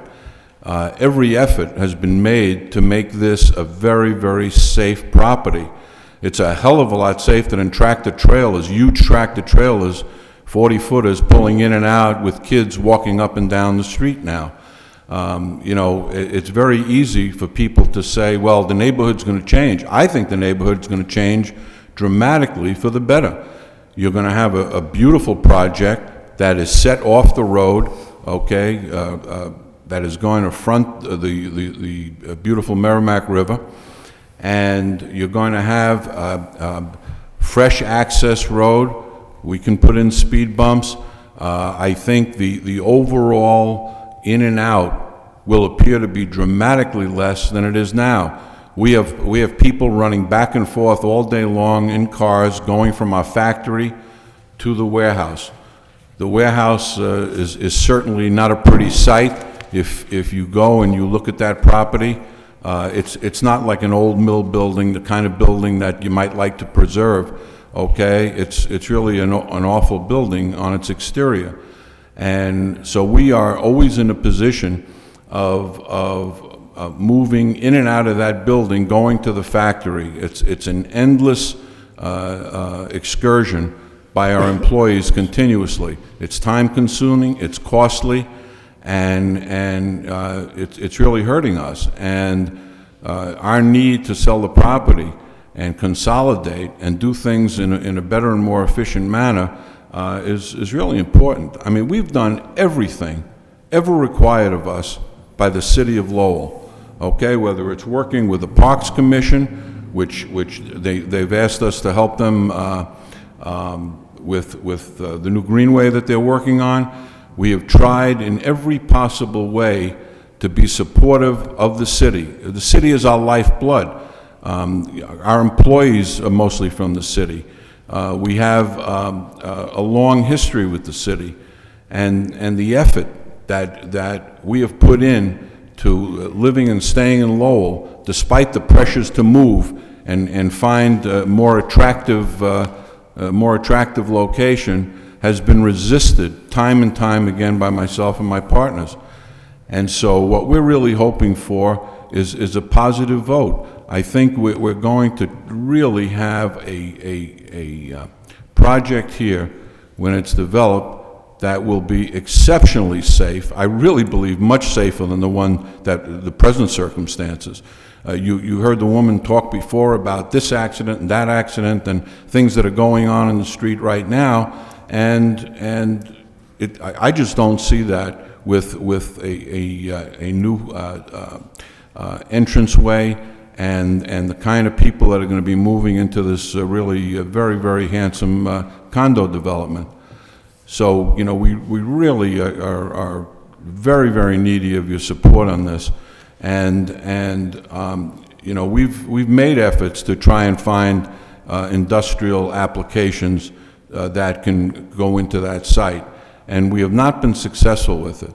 Residential units seem to work the best in every way. You know, you're going to be bringing in a terrific base of new residents. And I understand, you know, people are objecting to some changes in the neighborhood, but you have that everywhere in America. I don't care where you go.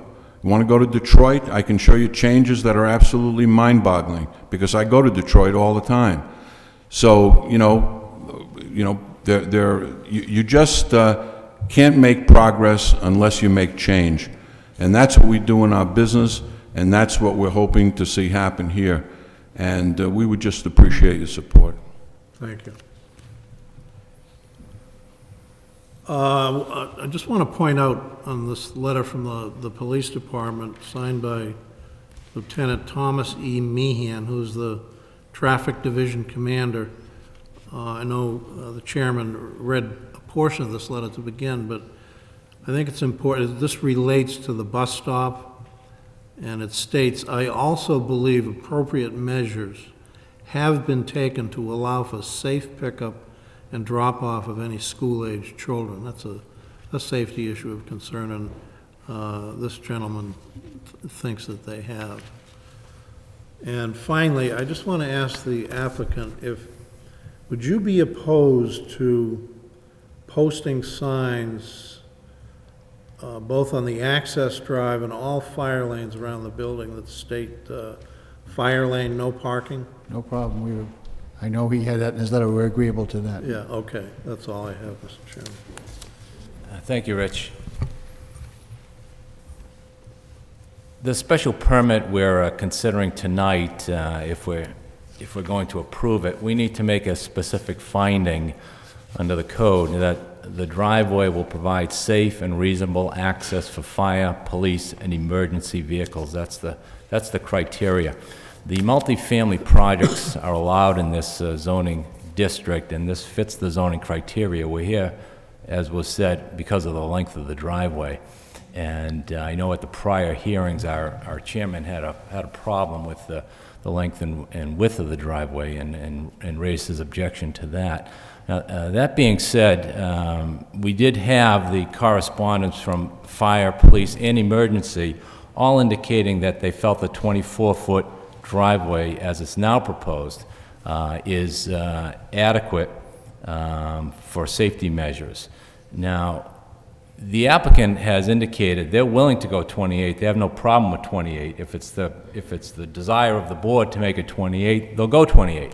But I think it was left at 24 because that's what the police department said, that's what the fire department said, and the emergency from Trinity all indicated that that was appropriate for a driveway that width. So I have no problem with it. If the board was of a mind to go to 28 feet, the applicant's willing to do that, and we can make that as a condition if we were of a mind to approve it.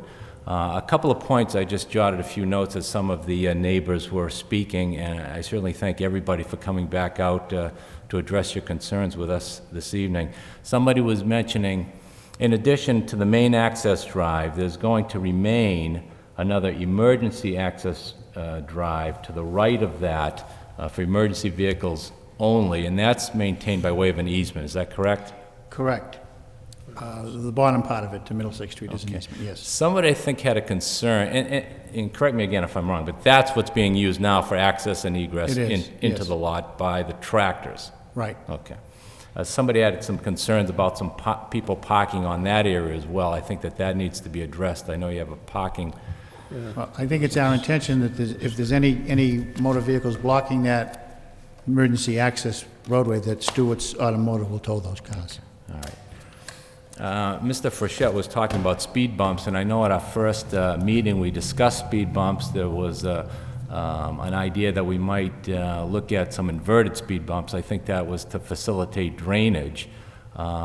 Is that appropriate now for the plan as modified to incorporate some speed bumps into the driveway and area if speed were to be a concern? We don't have any problems with that. Okay. All right. Thank you. I know it's been a lot of the concerns I heard tonight from the neighbors were about traffic, of course. It's always a concern. The matter had been reviewed by the traffic engineer. It seemed an appropriate use, and the traffic seemed appropriate for the site.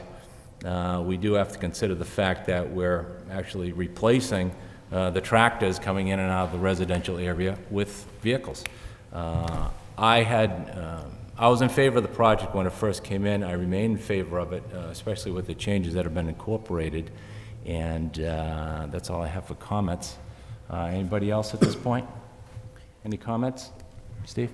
If I could, Mr. Chairman, just to follow up. I want to, first of all, follow up on a point that Mr. Lockhart made regarding visiting the site. Somebody here brought up that issue. I indeed did visit the site. Didn't get a lot of time to look at it, though.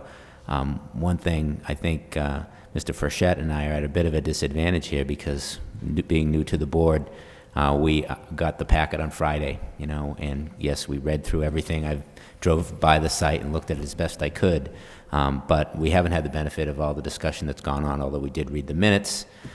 So we're kind of, I think, coming up to speed on this in a very quick way. But I do feel fully informed and, you know, ready to vote tonight if indeed that's what you want.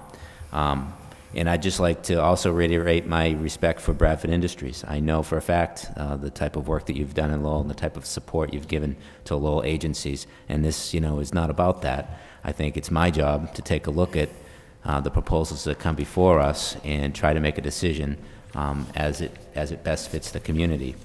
I feel that 128 units is going to create an awful lot of traffic on that road, an awful lot of traffic in an already busy intersection. You know, it's already a bad traffic situation, and we're gonna exacerbate it. I'm not convinced that the road is going to be safe and adequate. We're going to have a lot of children going back and forth on that road to a very small bus stop to go to school. You know, I'm just not convinced that that roadway is going to be safe, and you know, I'm not going to support it. Any other comments? What's the pleasure of the board?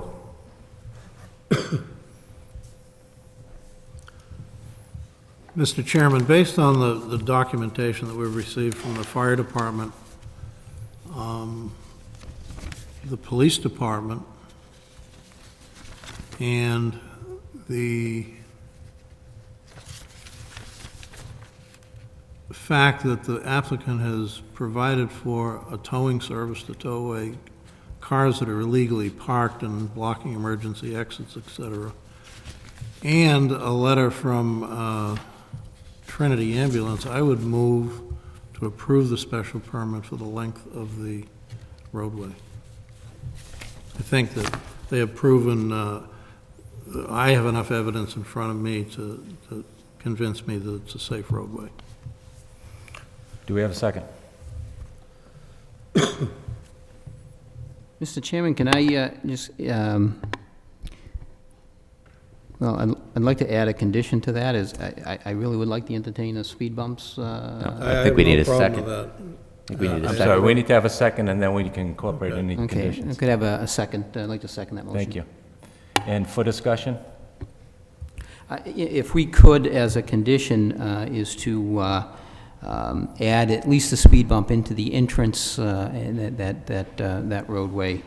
And then a question regarding the width of the roadway, though, as a condition. Making that 28 feet, what would happen to the bus stop? Would that be adversely affected? And also, the residents on either side of that, now the road encroaches on them a little bit more. It'd only be 4 feet. Yeah. I'm just going to move it back. I have no problem actually leaving the road width at 24 feet, Mr. Chairman, but I would like to put the condition of the speed bumps on that. And if I could add to that as well, the last time we were discussing this project, we had a couple of other conditions, and some of them have been taken care of already, but perhaps we can consider adding these as conditions to the motion. One, that the applicant must incorporate all the changes and issues regarding the project noted in a letter from Katie Bomagen of Hancock Associates dated July 14th, 2006, and that just had some technical things regarding the plan, so we'd like to incorporate that as part of the motion. We already received the fire department approval regarding the length of the roadway, so I don't believe we need that. The applicant must provide a safety fence around the proposed drainage area if the drainage area fills with water to a depth of greater than 4 feet. I'd like to add that as a condition. And we were looking for the applicant to seek council approval for a no parking zone within 25 feet of the entrance to the project site. I'd like to add that as a condition that the applicant, if this were to pass, is to seek city council approval for no parking zone within 25 feet of the entrance to the project site. And I believe that's it, along with the speed bumps. And we'll maintain the road width at 24 feet. One more, Mr. Chairman. Sure. although you alluded to it and agreed to it, I'd like to include both the access drives and all fire lanes shall be marked with signage stating fire lane, no parking.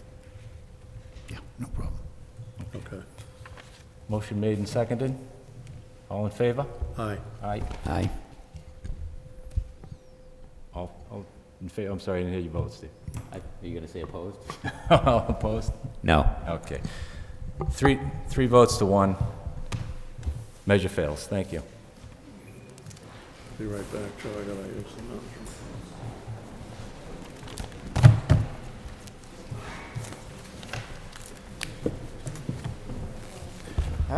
We're going to take a 2-minute break.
You have it? Okay.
Under new business, Concord River Greenway update. Lowell Parks and Conservation Trust will provide an update regarding the Concord River Greenway.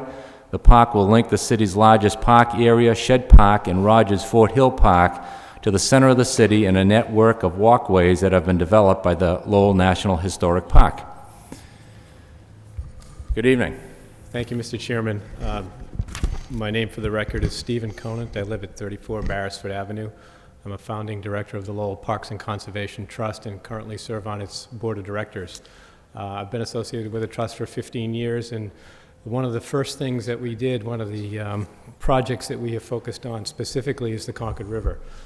It is the hidden jewel in the city of Lowell, and it's one that's slowly emerging as a really important waterway. A lot of people understand the Merrimack River's importance to the city, but if you look at the history of the city, it was really the Concord River that first attracted settlers to the area, used that for water power for mills, for grist mills and fulling mills.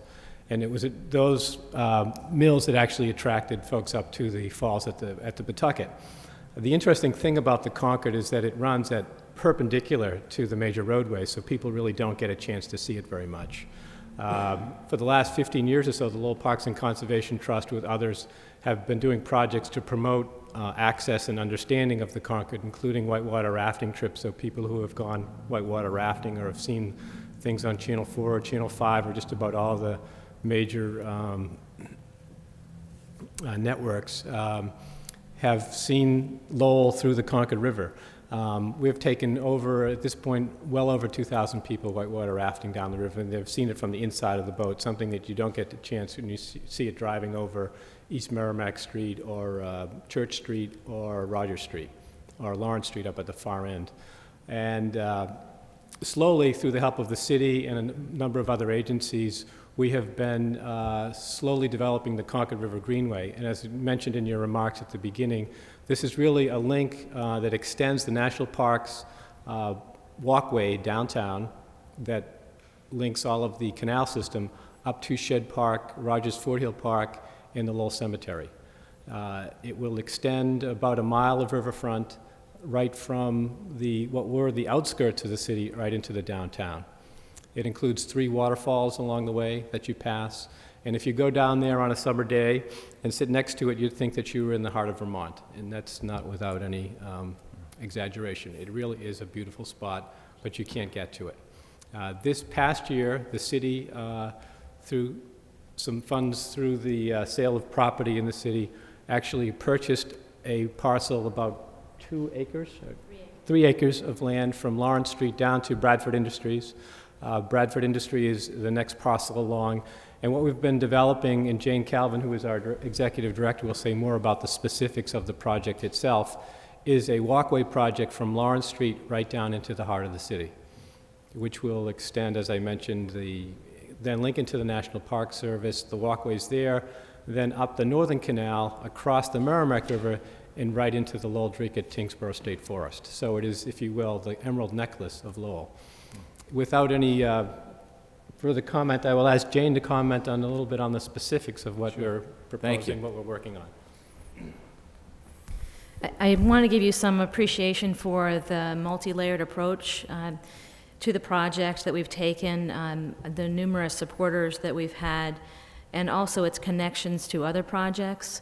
What we're working on is phase 1 of this project. Phase 2 will extend the project out to Cross Point, where the trail will connect with the Bruce Freeman Trail, which is about to go out for construction this spring. It's a 10-mile trail that connects, that runs through Chelmsford and into Westford. So this trail will have numerous connections. It will actually also fill an important gap in the Bay Circuit Trail, which is a 200-mile trail going through 50 communities around the state. So we have a significant gap in Lowell, and we're happy that the Greenway might be an opportunity to fill that gap and create access to more open space along the Greenway, along the Riverway. I've passed out a sort of a mini aerial of the project, and the right side of your page, which is the east side of the river, is where the trail will follow. You'll see that that side has primarily industrial use. There are a few major abutters. National Grid is an important one closer to the city. and then Bradford Industries, and then further out, what used to be known as the Guilford property. We found out recently that they had no ownership in the property that we actually, that the city actually recently took. By the way, I also want to and let you know that the Guilford parcel, which abuts the Lowell Cemetery, was acquired using a grant through the Route 3 mitigation funds. So all the folks that had to deal with the expansion of Route 3, there were grant funds made available for the 7 communities that abut Route 3, and that parcel was acquired using a $138,000 grant that the city acquired. So the city has been a fantastic partner in this. As Steve says, we really see ourselves as the catalyst on this project. It is going to be a city park eventually, but we'd like to do everything we can to make sure it happens, and through the rafting program and our other educational programs on the Concord River, there's a lot of great outreach that's already been done on the Concord River, so we have a lot of great connections with National Grid, Bradford Industries, et cetera. And this project will actually reach down into the Davidson Street lot, adding improvements. This will be a string along the Davidson Street lot, a 25-foot path along the edge of that lot there. I want to give you an idea of the process that we've gone through. Back in November of 2004, the trust received a $35,000 grant from the state to do the 25% design that we'll show you tonight. 100% of that grant went right into design. We received funds through the EPA and other grant funding sources to support our time to do all the community outreach for this project. In January 2005, the City Council was first approached to review contingency funding for the acquisition of the Guilford parcel, so they've been right on board since the early days. 1095 Westford Street is a parcel that's gone before the Planning Board recently. That was a parcel that was sold, and funding from that closed fairly recently, February of 2006, just this past February. And the sale of that property, thanks to the wisdom of staff at DPD, they secured that parcel. It went through the state legislature and everything. $875,000 from the sale of that property is going directly to construction and design of the Greenway. So there's already a good chunk of funds available for the Greenway. In May of 2005, we started moving ahead quite quickly with notification of to proceed from the recreational trails program with the state. At that time, we also received funding through the New England Fund for the Arts for a public art plan for the Greenway. Like I said, we're really trying to have a multi-layered approach, and so we expect to receive that next week. It's very early on in the process. Most greenways don't, most public paths like this don't actually have art included so early on in the process. So we're actually we are the first grant that's been given by the New England Fund for the Arts outside of Boston. So that's pretty exciting. Spring of 2005, we actually had 9 public outreach events to get the word out about this project. And then we signed on EarthTech. EarthTech is a well-known international design firm, and they designed the Assabet River Rail Trail, which is a well-known trail, much like the Minuteman bike path that was recently dedicated. The artists that we have on board also were lockstep with EarthTech, actually went out in the field with us. We had a design open house at Middlesex Community College, and we also had a design open house out in the field where people were actually putting flags in the ground that was really well attended. The artists were out there, the EarthTech engineers were out there, trust staff were out there, and a heck of a lot of people. 60 to 70 people alone came to the design open house at the community college and all provided input. All of that's been included in the plan. So spring of 2006, just this past spring, we really reached out quite a bit. Just to give you an idea of the outreach that we've had to try and get the word out about the project, conservation commissioners have been out on the project. We've met personally with all the abutters, including the Barra Rio restaurant that just underwent renovation, the Mazer Park Apartments. We've even met with the city engineers and the fire department to make sure that they're okay with the 25% design as it is now. We've had outreach events at the Riverfest and Folk Fest. And we're proud tonight to present to you the 25% design plans. And then after this evening, these plans will be sent on to National Grid, Bradford Industries, and we'll be having sit-downs with a lot of those people. And when I say we, I mean very generously city staff, and this is a project that has a lot of different partners, and it's not just the trust by any means. Like I said, we really want to be the catalyst to make this project happen, and certainly couldn't be doing it without the city. The city is there 100%, and we like to coordinate maybe the meetings, but they're right there with us and meeting with all the partners and abutters on the project. So can we come forward and talk about the plans? Sure. Just make a couple more comments. I've been doing planning for a number of years now, and sat on boards like yourselves, and it's fairly rare that you get a plan, a long-range plan that comes in before projects come before you. And oftentimes you'll say, gee, wouldn't it have been nice if? Well, if you look at the Concord River, there's a lot of opportunities. There's going to be a lot of changes along there that will come before this board. One was mentioned tonight, Bradford Industries is a major abutter, and they certainly have some designs in terms of coordinating and doing some kind of master plan on that site. We haven't been privy to that, but certainly they own a big piece of property there. As you go downriver, Old Mother Hubbard Dog Food is a property that's currently in some flux. It may have been before this board in some manner. After that is National Grid. If you go from Rogers Street down to Church Street, you essentially have just open property. There's not much there, so it's really ripe for some type of development, which we think actually would be good and support uses. But it's something that should support the Greenway and really put the river in the forefront instead of an afterthought. On the other side of the river, we talked about Davidson Lot, for example. That fronts right on the Concord River, maybe a project that comes before this board. You'll see in this plan here we have bridges that actually go across the river, front and back across. Hoffman Furniture is another project which you may see becoming before you. These all have impacts on the Concord, and they should be really something that supports the river as opposed to something that puts it at the back door. So we've got an opportunity to sort of, and what we'd like to do tonight is to show you what those opportunities are from a planning standpoint. And so when those projects come before this board, you're aware of what we're trying to do, what the city's trying to get done. And we've had great partnerships with everybody we've ever worked with, and we expect that to be the same going forward, and we've got a great project here. So we'd love to show you some of Yeah, that'd be great. Why don't you details come on up and we'll gather around the table if you don't mind. And if you want to grab the handheld, we may not be able to, the viewers may not be able to see what you're talking about. We'll be able to hear you.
So I hope that gave you an appreciation of the process that we've gone through.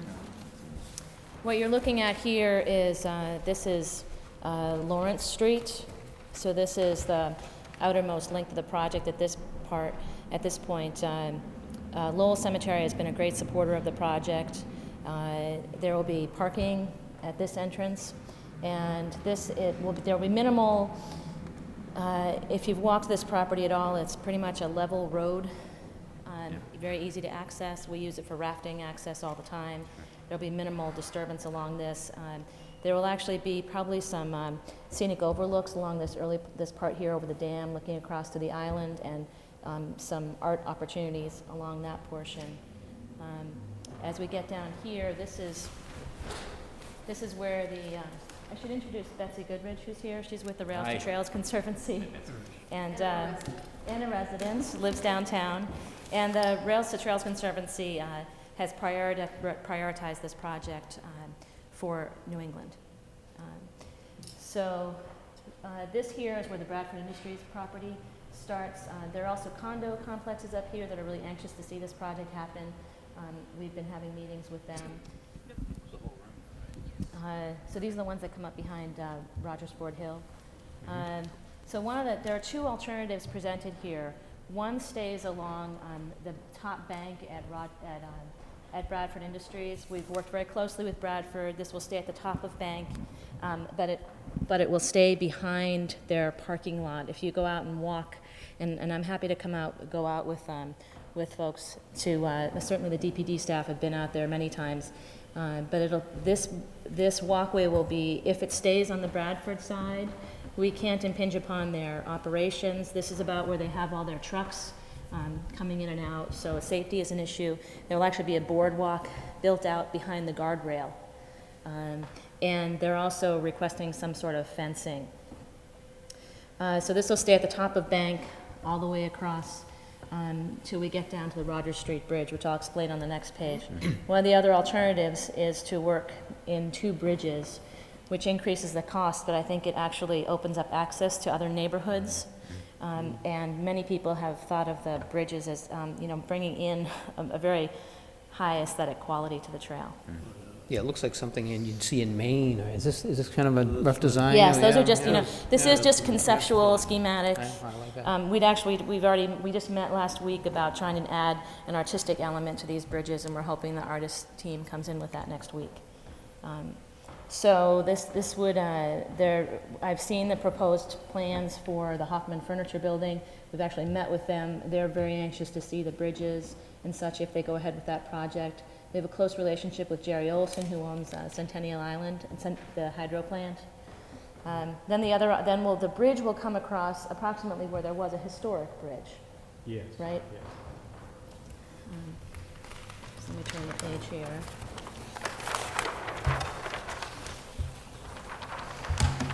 What's really neat here is that you can see where the bridge comes across, and then again it extends across the top. I don't want to get feedback here. Across the top of bank, and what happens behind the used car lot here is that it will actually go behind the used car lot and under the Rogers Street Bridge. There's a dry arch there, and it's really beautiful. It's it's a great feature, and so we won't have a dangerous road crossing here. We'll have access here. There's another parking area here. And this is emergency access. And then the trail will go through one of the, it's all scenic, of course, but there's some beautiful scenic overlooks here and incredible geology as you get down into the National Grid property. And so National...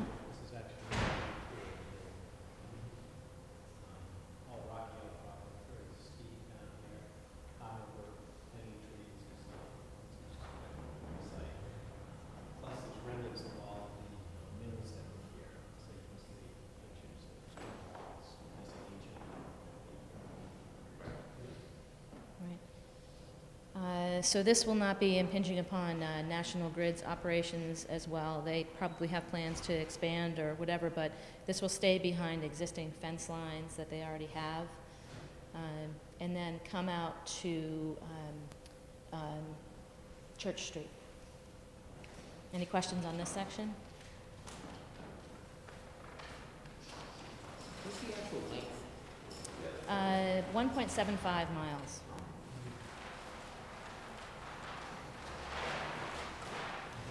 Yeah, I'm sorry, this is a duplicate page. We have it right back here. Yeah. Oh, I'm sorry.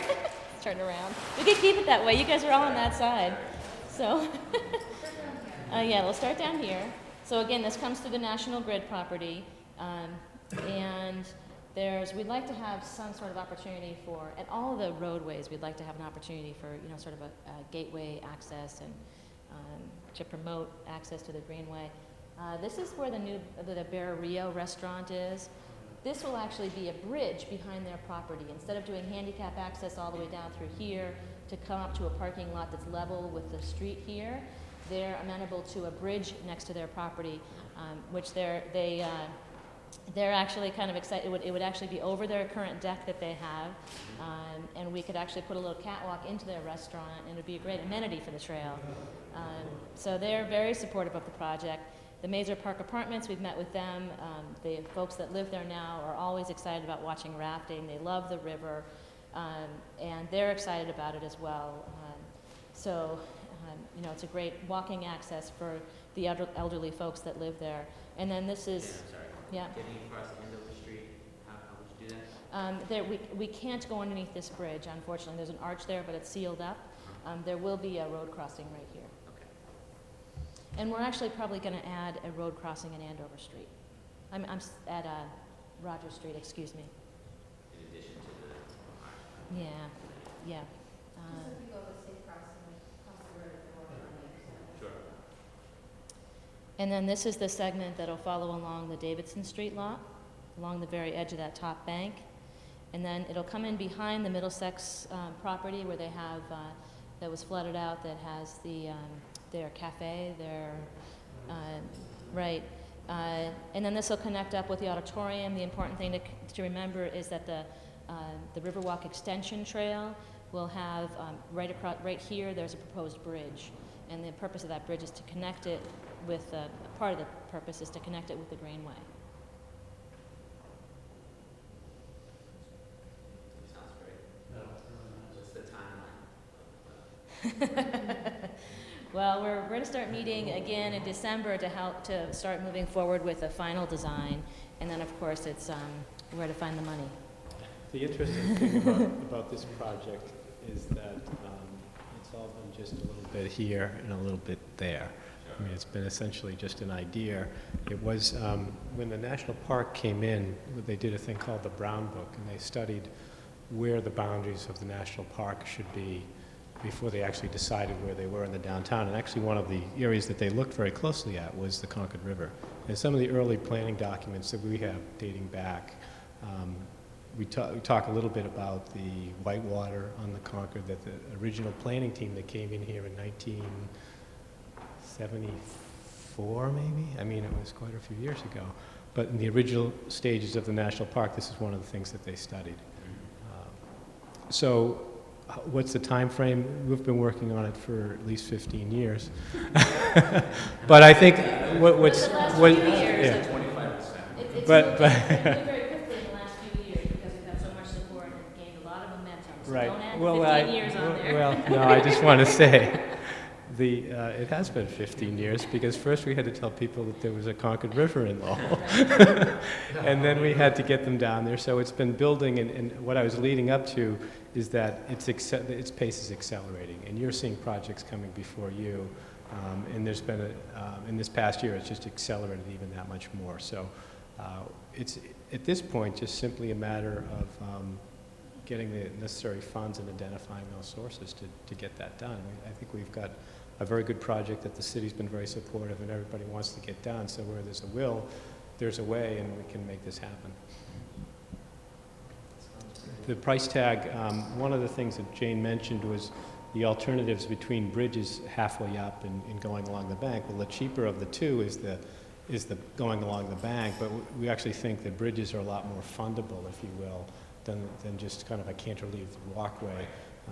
And we think actually something that Bradford would rather see bridges go across to the other side rather than sort of deal with the right-of-way issues across their property. And we've actually had kayak races that we did a number of years ago. We had people carrying kayaks while there were trucks going in and out, and that's just not a good mixture of uses. So makes it much more interesting too. Exactly, yeah.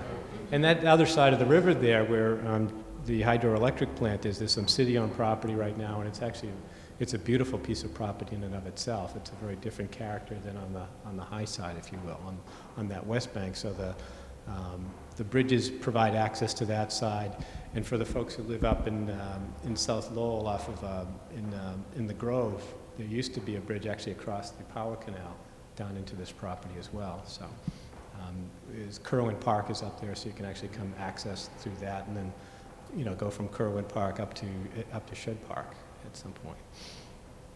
We've talked to the city manager about this, and He's personally walked a lot of it. and he was active way back when he was a planner in Chelmsford with the Bruce Freeman Trail.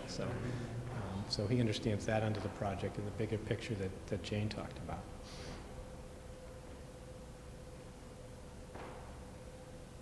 Congratulations. Yeah, Very good. You must be excited.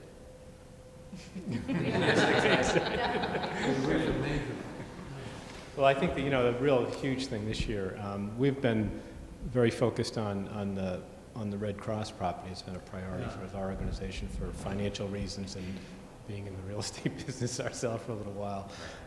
But sort of quietly in the background, the city went through and acquired what was known as the Guilford property, which is a major acquisition. I mean, it's really what is going to make this really happen. And it's quietly happened. We intend to make a little more celebration of that at some point. But that was the major piece, and it was waiting for a while for that to take place. There were some issues and timing of sales of property, but finally that came through this past year, so that's just huge. So this would allow you to essentially go from the cemetery at Lawrence Street all the way downtown with the Riverwalk extension, all the way along the Riverwalk up to the university up there. Right, and then potentially down to the walkway along the river and Pawtucket. Well, we actually also see it as a potential commuter route for folks coming in through the connector as well, so that it could be, folks can come through, Westford and Chelmsford and connect through the Bruce Freeman Trail to the phase 2 of this project. Right. We're taking so many road miles, off, and we're improving air quality by taking those cars off the road, and so there's even a bigger picture beyond that. Look forward to watching your progress. What's your next step? And right next, these plans that you're seeing will go out to National Grid and Bradford Industries for their comments. And then we'll integrate those into a final design. We have to outline, the final design will be probably offered out by the city through an RFP process, and we're not sure if that's, where the funding is going to come from for that yet, but that we're hoping that happens pretty soon. Total construction budget? Yes. What's the price tag? 2.6, including the bridges, 2.6 million. So with $875,000 in the bank already, the project has some good momentum. Yeah. Do you anticipate borrowing any support from the planning board having the back? I anticipate that at some point, a portion of this will have to come before the planning board. Whether it's, I don't know. You guys might know that better than I do. I imagine so. I mean, this. I don't not even like this bridge or. I don't think so. As I mentioned before, I think we're more likely is you're going to see projects that come in for permits that are adjacent to it. Bradford Industries. You don't have any reason why a private development that would try to incorporate this into it, is that correct? Not at this point. We don't, keep in mind, we don't own all of the property that we're crossing either here, so there may be some easements and like that. Imagine unless you're going to be proposing a parking area that's going to be a certain size that may require site plan approval, really the only thing that I think the planning board, and correct me if I'm wrong, that you may want to keep into perspective is how this will integrate into possible future projects that may come up along this stretch that may abut this roadway. If we get a development, along and at the corner of Andover and Concord Street, and I'm not saying that there's going to be one, I'm just saying if there is one, then we can always work with whomever that applicant is to say, oh, well, you may want to talk to the Lowell Parks and Conservation Trust in the city about incorporating that into your plan for your site. And that encouragement and knowledge from the planning board is always helpful. You have no condos as part of this operation. No, but what's interesting is that what's interesting specifically our organization. Yes, I know. Some of the condo developments have come to us though to not look for our support per se, but they actually want to use the Greenway as a marketing tool for their condos. so.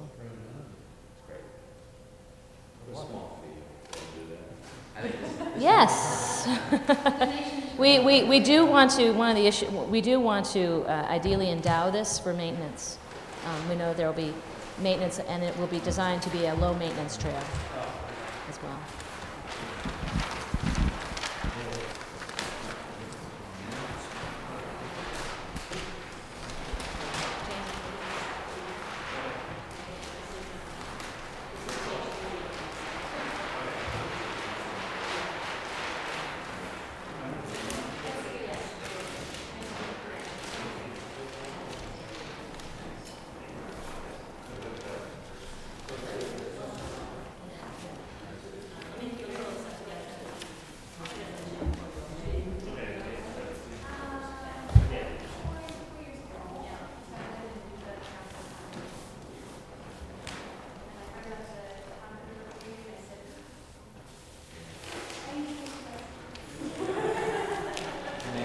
Thank you very much.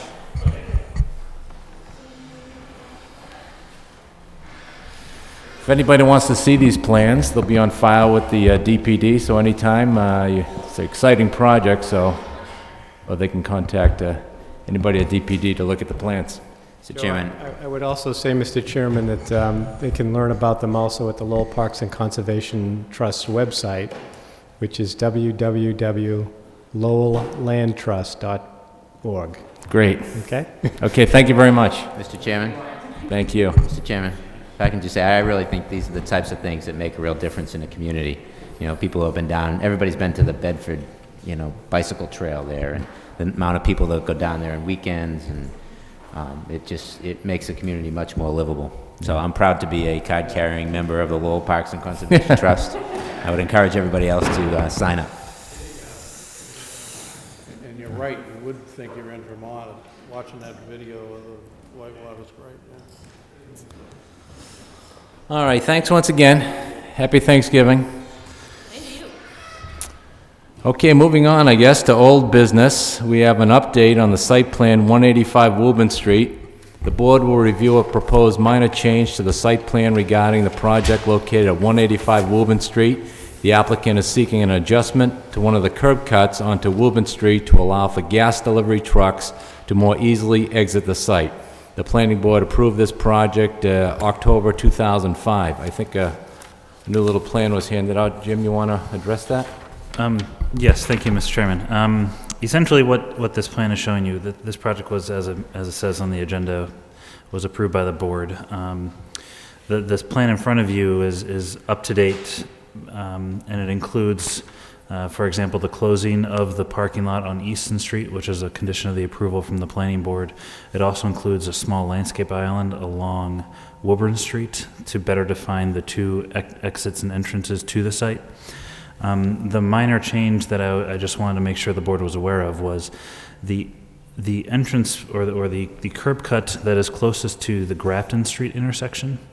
So the one to the right-hand side, which is the east side of the parking lot.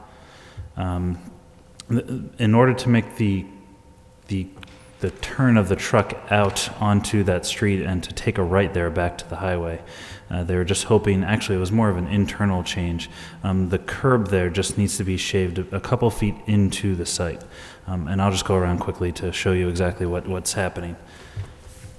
We're talking about right here? Yes. Okay. Yep. Right here. Yeah. Gotta shave that. Like this. Yeah. Just take it from the curb line and just bring it back a little bit, just to allow the trucks to turn. Oh, and just go curve up the it, curb. yeah.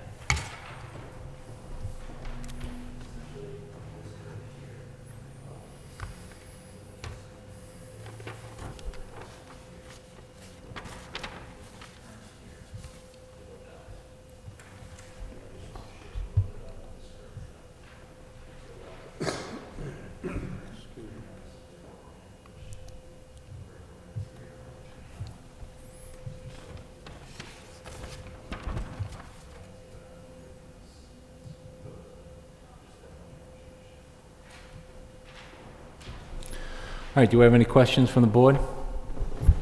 I have none, Mr. Chairman. No. Do we have a motion?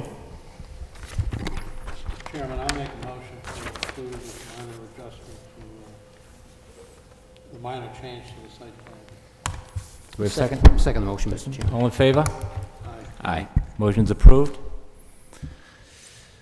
Moving forward to other business, we had notices from abutting towns. I didn't notice any in the package, no notices. Either the towns aren't doing anything or we didn't get notice of it. It's a very quiet season right now, it seems. Fair enough. So no notices, no general correspondence? Correct. All right, great. Moving on to the ZBA legal notices. I think we had 2 notices in our packet. These are matters that are going to go before the Board of Appeals. They come before us initially just for a quick review and a recommendation from this board. The first matter in front of us is a Karen Ward, 26 Phillips Street, a petition to convert existing carriage building to single-family unit with insufficient land area per dwelling unit and required parking.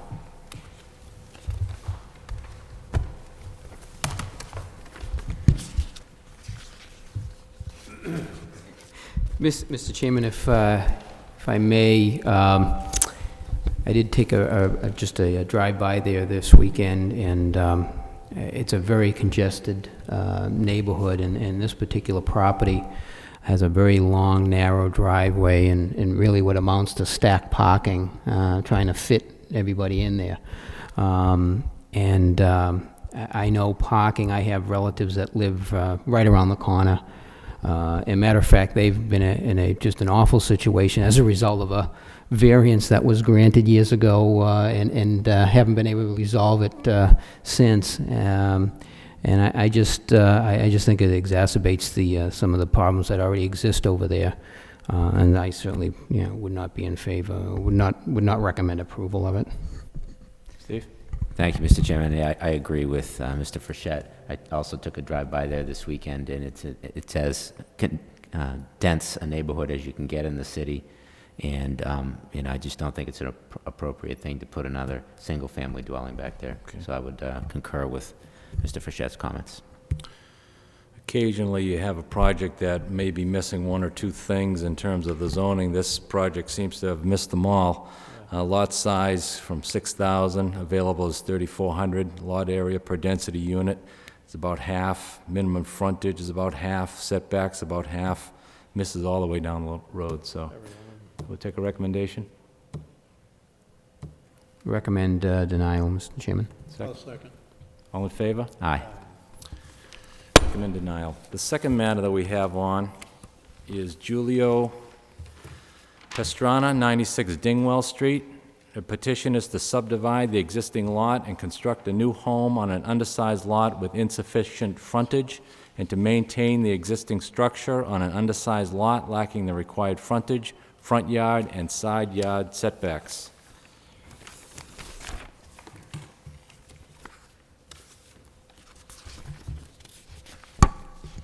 Any comments? I also took a drive-by this one, Mr. Chairman, this weekend. It was easy when you came out down Dingwell Street to visit the Middlesex project.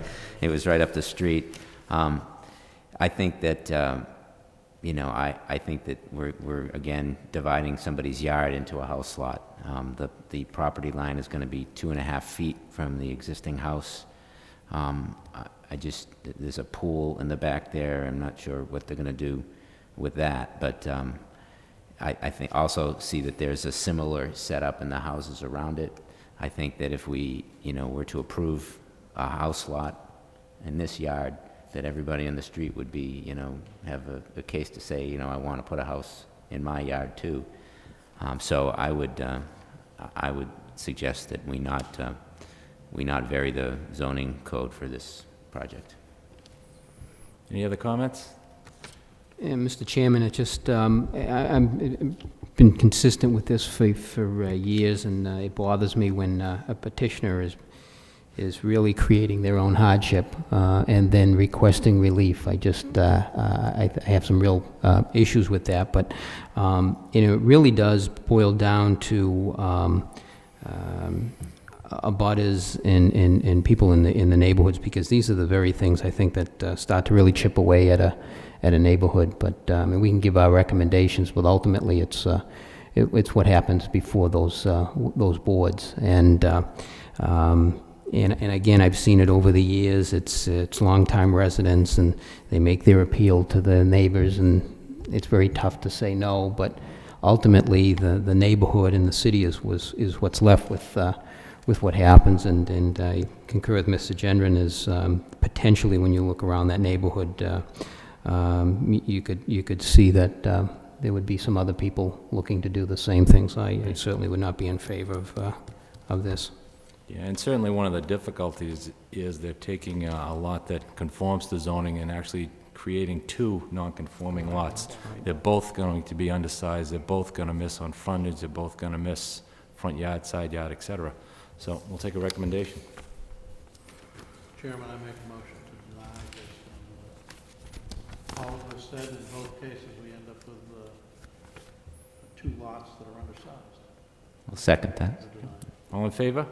Aye. Aye. Motion recommend denial. That's the end of the ZBA legal notices, so they should have a quick meeting. Any further comments from the planning board? Mr. Chairman, I have one comment. I'm wondering if it's possible to consider changing the schedule on when we're delivered materials, for consideration. I'm finding it pretty difficult to give a really thorough examination of matters that come before us, when we get our packet a few days ahead of time. And James, I mean no offense to you, I know you're working very hard, but when we have our meetings spaced every other week, I don't know why we couldn't get the packet on the Friday of the off week, and that would give us a full week to examine the matters that are going to be before us on a given night. I'd feel more comfortable being able to do that. My Saturdays and Sundays tend to be pretty full, especially when the Patriots are playing. So I'm wondering if there's any way we could give consideration to that. Mr. Chairman, I can comment on that. I guess I have to. I deliver the packets. I can definitely try to get the packets to you as early as possible, and I have been trying to do that. These last couple meetings have just been extremely busy for me in the office as well. One thing that I do, I just want the board to be aware of this, one thing that I do when I put together a packet for the board is I try to make sure that I have comments from as many departments as possible. And a lot of times I may be waiting on a department comment because I think it may be important for you before you review a certain project to have that comment. I also try to put forth my comment letter that I'll put forward, and you've seen it with the public hearing for tonight. Other projects require more lengthy review time on our end in DPD, and I try to make sure that those review comment letters are as thorough as possible. Sometimes that may take a little longer for me to do. We do have a 30-day submittal requirement period whereby a project for a public hearing is required to submit to the planning department their plans 30 days prior to the following public hearing, whenever that public hearing may be. So for example, in December, the December 18th meeting, we had a submittal deadline of November 17th. November 18th was Saturday, so November 17th, which was this past Friday. Those plans are in my office now. What I do is I send those out internally to various departments within the city for their review. They also have to have time to review them as well and get their comments back. I also write up a legal ad to make sure that it's posted and sent out to the abutters. And then when I get all the comments back, that's when I try to prepare the packets as soon as possible and then put forth my own comments. One thing, we can discuss this obviously, I try to get it to you as soon as I can. I can definitely forward the packet materials to you without departmental comments as soon as I get those, and maybe that'll give you some more time to review the packets. If the board would like that, that can be something that we can arrange.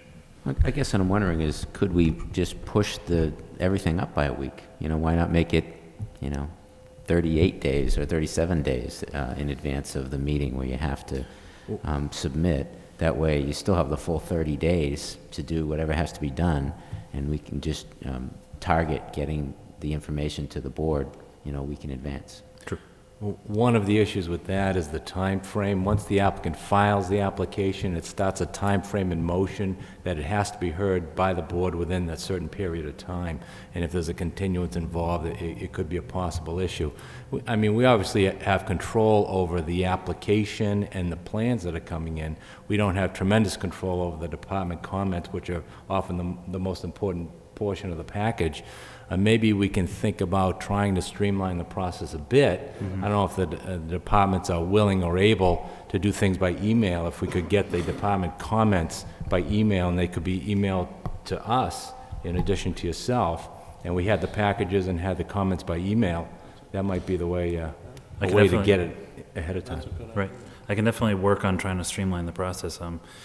We do provide the form letter that you've noticed, and we can definitely provide, I can start maybe having an email distribution list of the different people that we send it to and just say, please forward me your comments for this project, and maybe make that form in an email form as well as a paper form. Some departments won't want to do it by email. Others, you've seen, I get emails from the city engineer, I get emails from the fire department, I get emails from other departments.